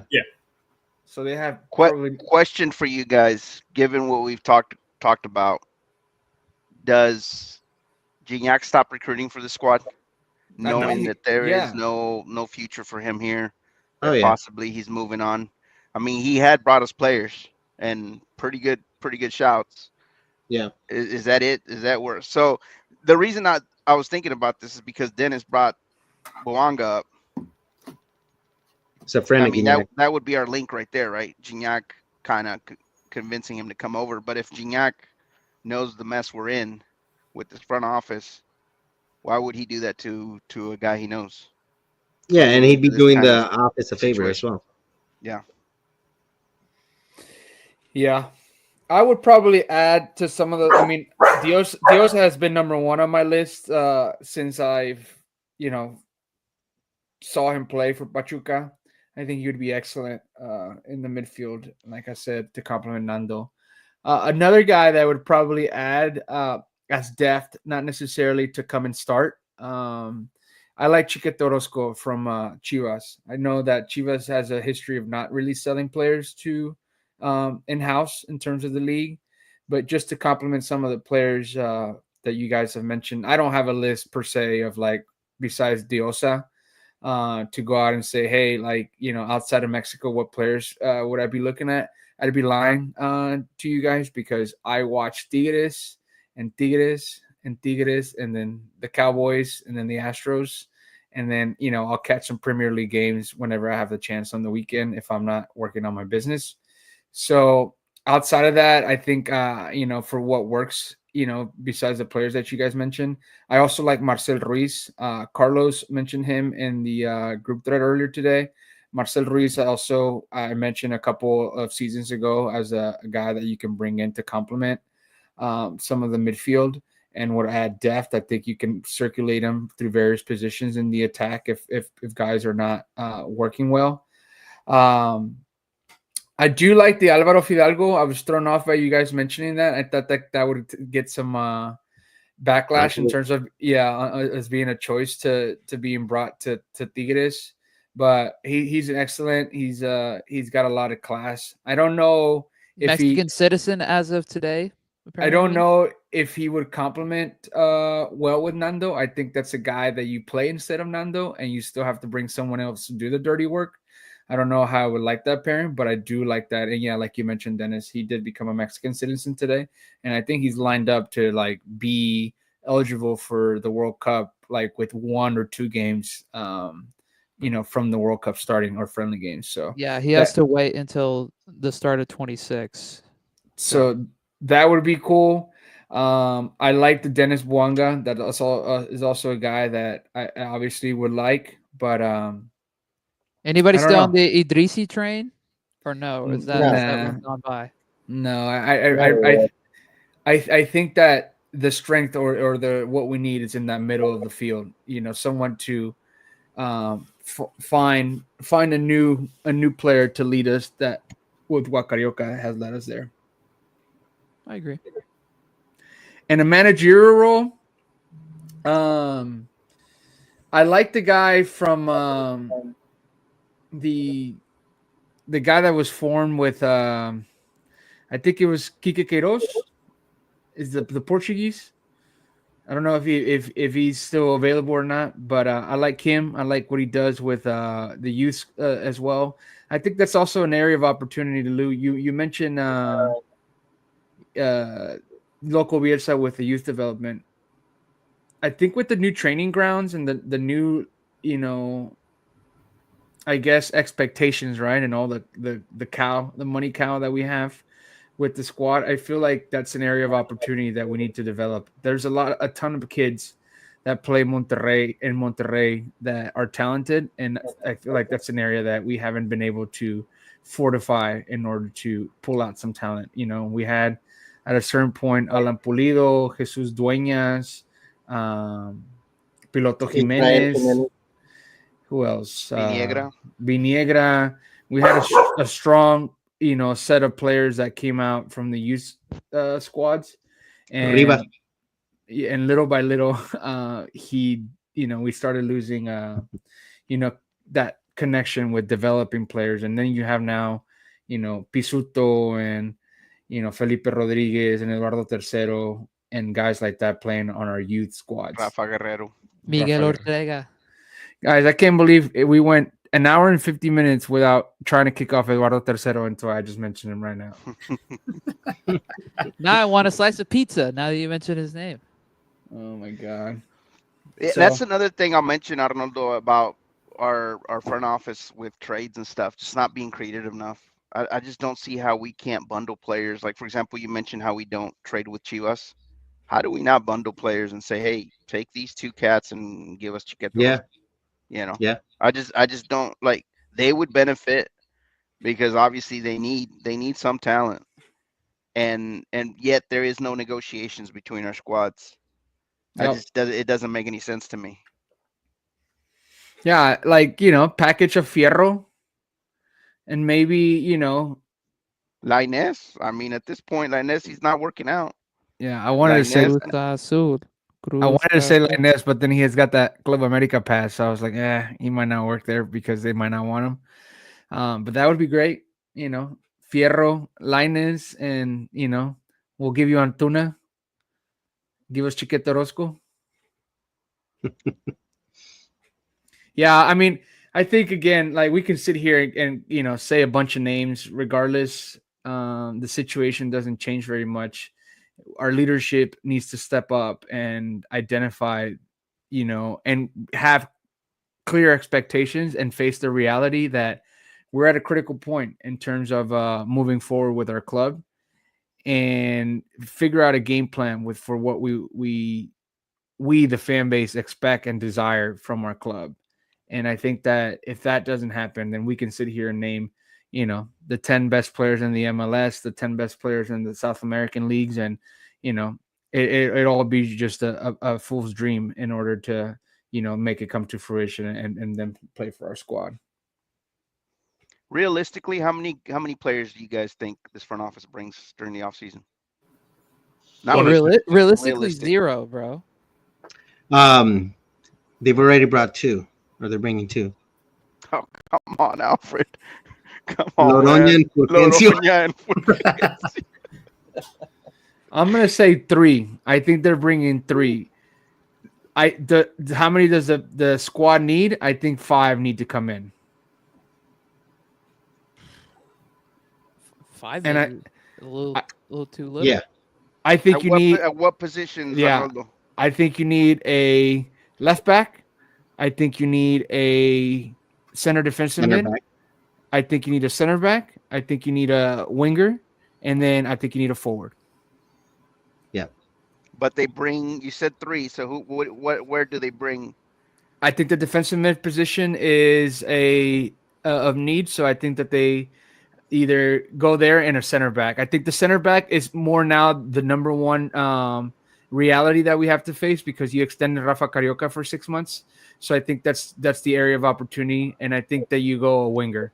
I think a center back, winger with a center defensive mid in third place, only because you have Carioca for 6 more seasons. So 6 more months, and it doesn't make sense to bring in that center defensive mid when you have that foreign spot being taken up. So I think realistically, you lose Samir, you bring another center back spot, and then you figure out a way to package either Nico and try to bring in either a forward or a winger at that position. But I don't know. I think the scenario is a difficult scenario to move forward with and offload. But I'm expecting 3 signings. But the reality is, I think we need an overhaul of 5 players coming in.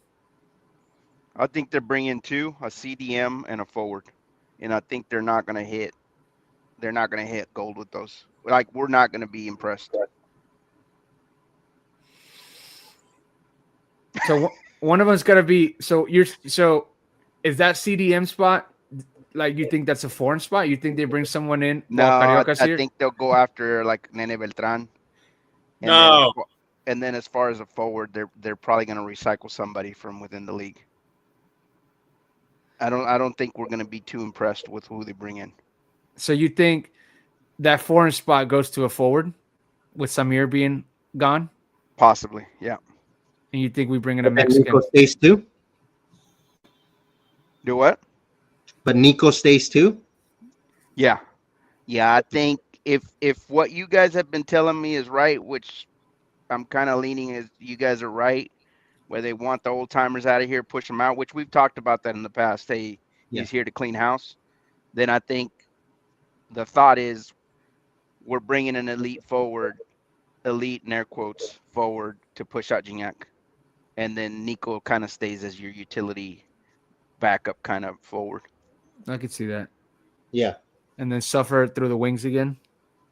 Yeah, because in my head, Pauno's probably still in love with Antuna, and probably still in love with Lainez. So in their talks and their conversations, it's probably like, hey, we got plenty of depth. We've got players that can do this. Bro, I would literally make a head coach some money if they listen to me and make Linus into a left back. I don't understand why people don't just why that man has not become a left back. He's the same height as Aquino. Yeah. He's Siboldi kind of did move him into that slot once or twice during like real when he was tough playing the back situations. line of 5. Yeah. Yeah, And he actually looked all right. I think that's when he's looked best, actually. Yeah, that's literally the best version of Diego Lainez I've seen since he had a couple moments with the Club America, and that's just because they had a really talented squad, and like you let the kid play, and but in the long run, I think he's looked the best at the left wing back spot. But I think that you can add even some more muscle and some more like core strength, and be a good left back in a 4-line. Because he has the back and forth, he has the technical ability, and he can mark. I just don't understand. Like, the guy gives you nothing offensively. I feel the same way about Ociel, but being transitioned into a striker. The thing with Ociel, bro, is that le corre a toles por las venas, bro. He's got no passion. Like, the dude has literally like everything to be the best offensive player for Mexico. Like, physically, like technically, he has it all. He's just got the mental aspect. Like, I may agree with Woodsy here. Yeah. I think Arnoldo's talking in like worst case scenario. You're not bringing a left back. Like you could see that. yeah, and also Woodsy, we're not in Europe where you have like 10 killers per league. You know what I mean? We have like a couple of them, and the little Mexicans can compete. In the Mexican league at left back. Don't hate on the little Mexicans, bro. Aquino has done really well at the right back spot. Hey Woodsy, and that would open up the left wing for Fulgencio, man. Come on, get on board.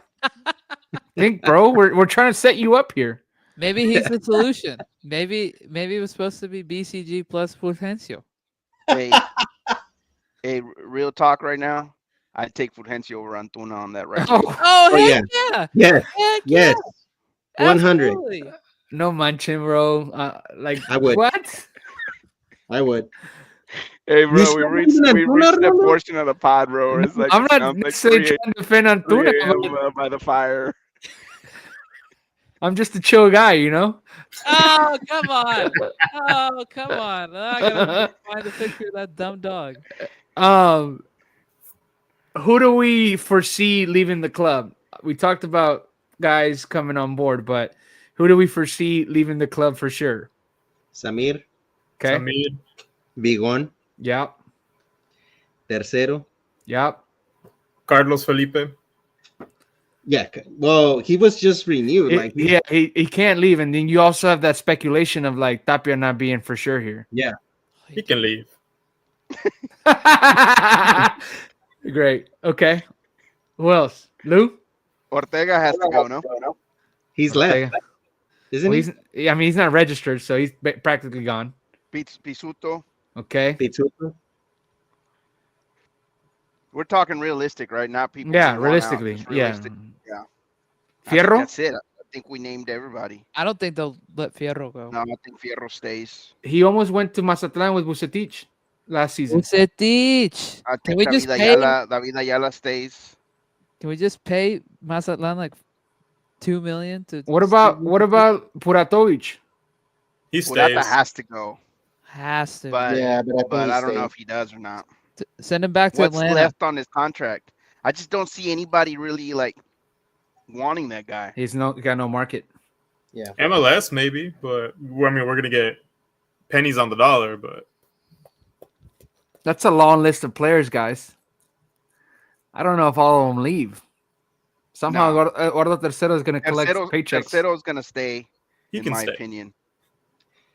But you know what? I mean, to some degree, I think this front office, I mean, if they're here to make money and they're here to make sure that all their pieces are working in their favor, they're probably going to kick out anybody who's from, that was brought in by Tuca and by, the previous administration. So I think out of all the lists, what was that, like 8 players that we mentioned?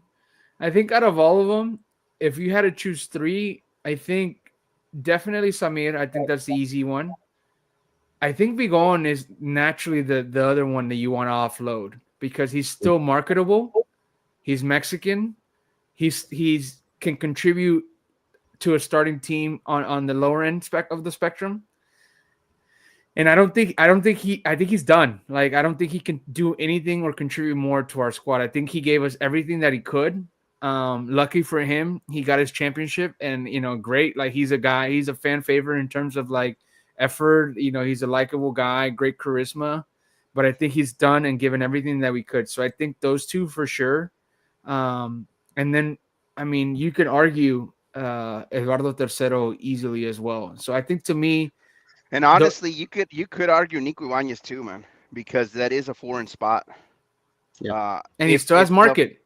And he's still marketable. He's Yeah. still at an age where he's still in his prime.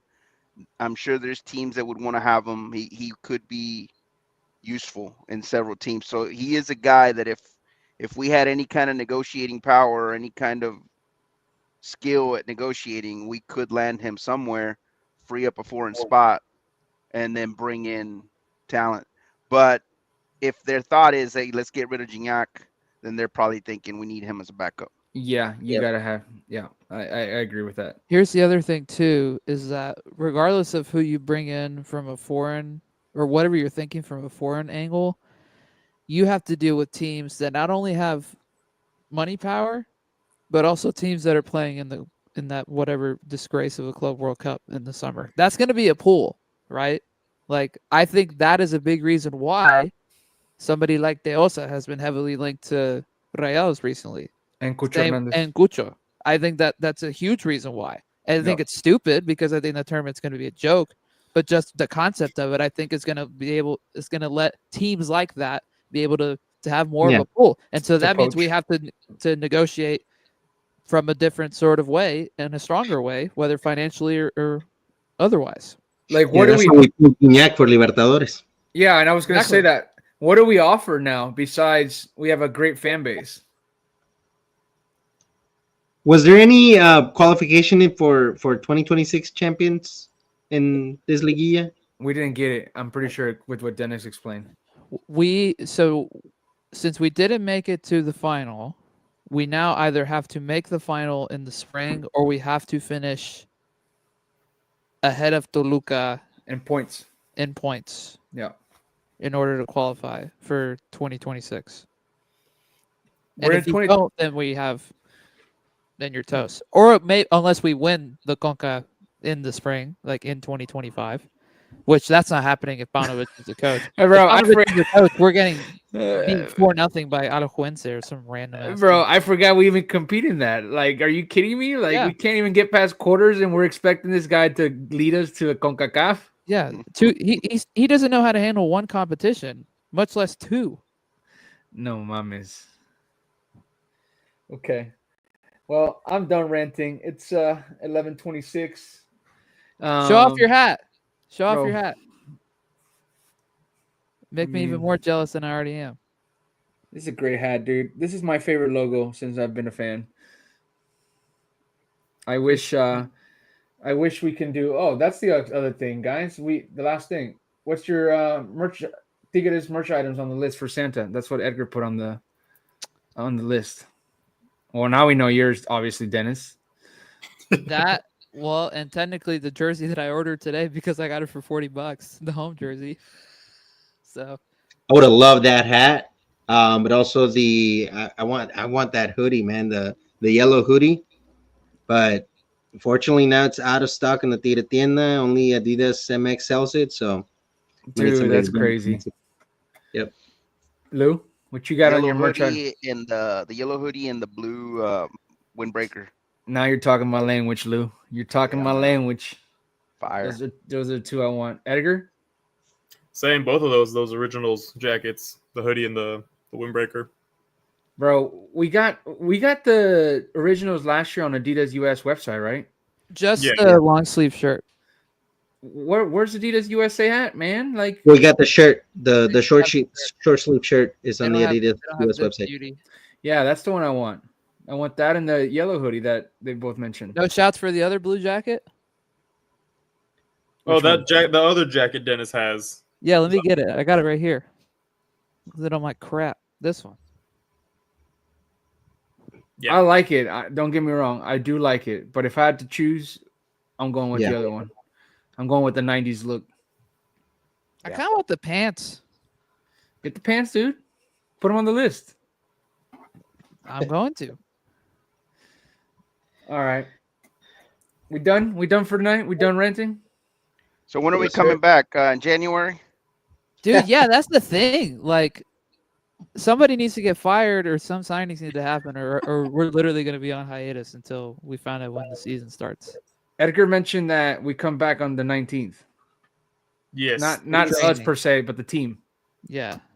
Until the 19th, so that's 6 weeks. 19th of December. 19th December. That's Sorry. when they go Wait. back to training. Yeah. Okay. So they get like a week and a half off or a week and a couple days. 2 weeks. I thought you were Well- talking about the season start, man. No, the season I think starts this first weekend in January, I think, right? Yeah, it could be. First Yeah, is it normally usually- starts like on the 4th. Yeah.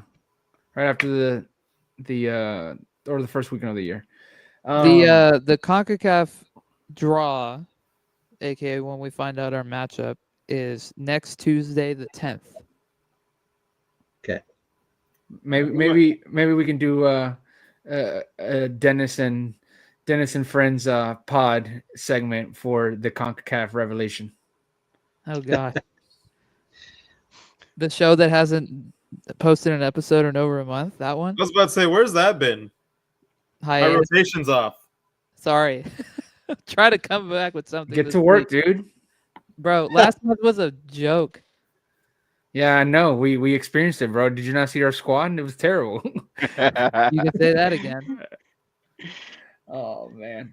All right, I'm done, guys. I'm done with this. I'm taking the next 3 weeks off from Tigres content. It was great to be off Twitter for a good amount of the day today and not have to see all the toxicity of our fan base and the outlandish, terrible takes.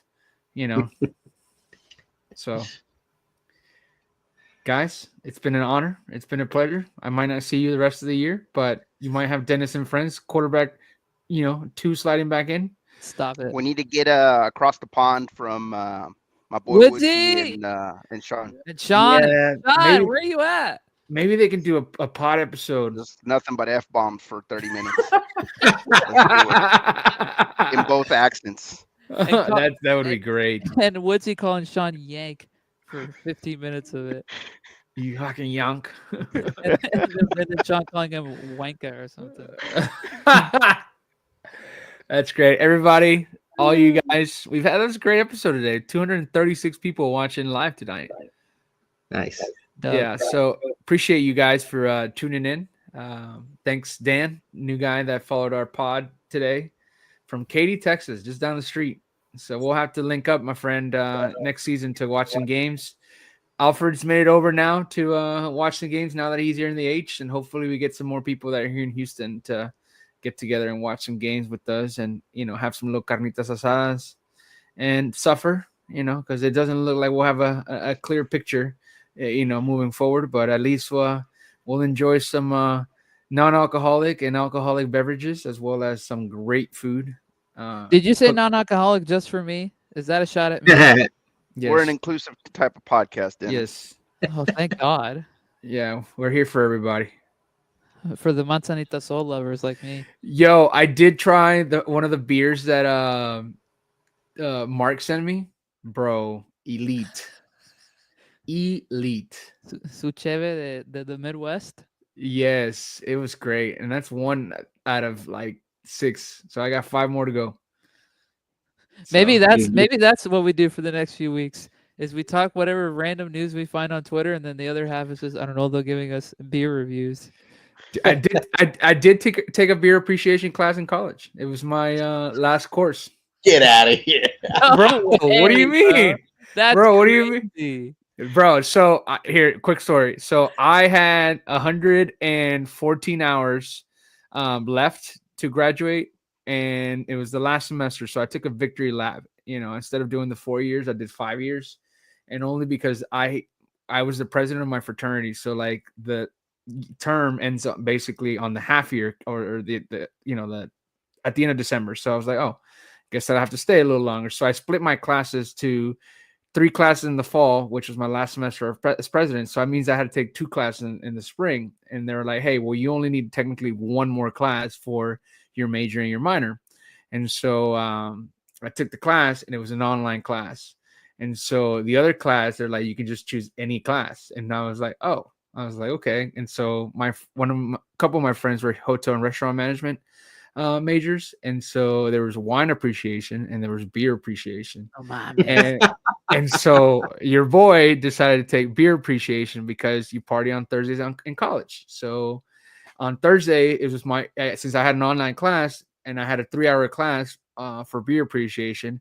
The prerequisites was like you had to go pregame to the actual bar on campus to taste the beers that you were going to be talking about in class. And then so you drank in class and talked about the different beers and the different profiles of the beers. And then you would just continue the night because you had been drinking for nearly 4 or 5 hours. The American education system, everyone. And so ultimately that was my last semester at college. It was a fantastic semester. Bro, that's great stuff, man. God, and I thought I had a fun last semester taking disc golf as one of my 2 classes. And my professor of that class is one of the brewmasters and the owners of 8th Wonder Brewery here in Houston. So, Wow. yeah, Wow. It was great. Shout out Mr. Corsi. That's Nice. amazing. Sponsor us. Yeah, Please. no kidding. All right, fellas. Thank you, everybody, for tuning in. We'll see you next time. We'll be making sure that we post when we come back. Maybe we'll do a couple episodes. We've been talking about doing a couple episodes, in regards to different content, not relating to the ongoing news about the team. I know Edgar wants to do an all-time 11 for the Amazonas. That's going to be an interesting one because that could be many different players with all the championships that we've had, and obviously the different likings of players' style. So that's a good one. We've always talked about the Lucas Lobos versus Walter Gaitan, but I think I might have to die on that hill with Walter.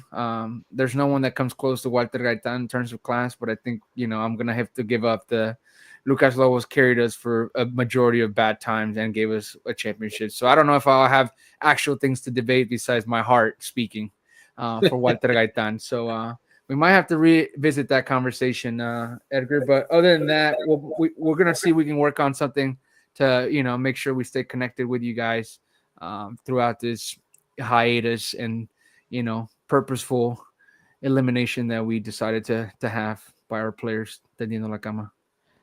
Follow us everywhere. The Twitter, the YouTube, the Gram, the TikTok. Follow our handles on here. Yeah, and I was gonna say, sorry to interrupt you, Dennis. I just clicked in my head. Maybe any of you guys are out there watching, 236 people watching. Let me get your story. Let me share the passion that we all have in common for our club. It's been a while since I've interviewed somebody to share their story about why they're Tigres fans and how their story became about. And obviously, this is a good time because we have no games to watch in regards to Tigres, so it would be an excellent time to take advantage of that opportunity and continue to share the stories that are out there in the States or all over the world to continue to share that passion that we all have in common. So that would be amazing. So send me a DM.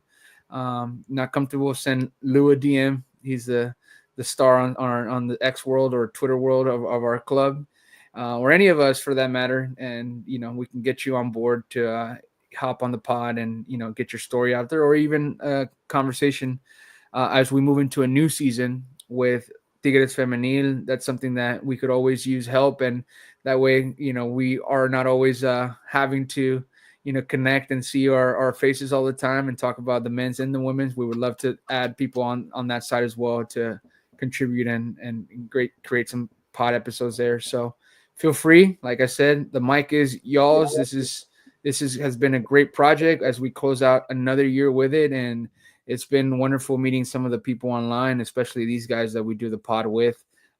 It's just been an honor, and it's been really fun to have this outlet to talk about our team and, the good, the bad, and the ugly of what we experience, and even, the camaraderie that we established. So nonetheless, thank you guys for tuning in, and we hope that you guys continue to follow along on this adventure. And like Dennis said, follow us on all social media platforms, and we'll see what we can create together.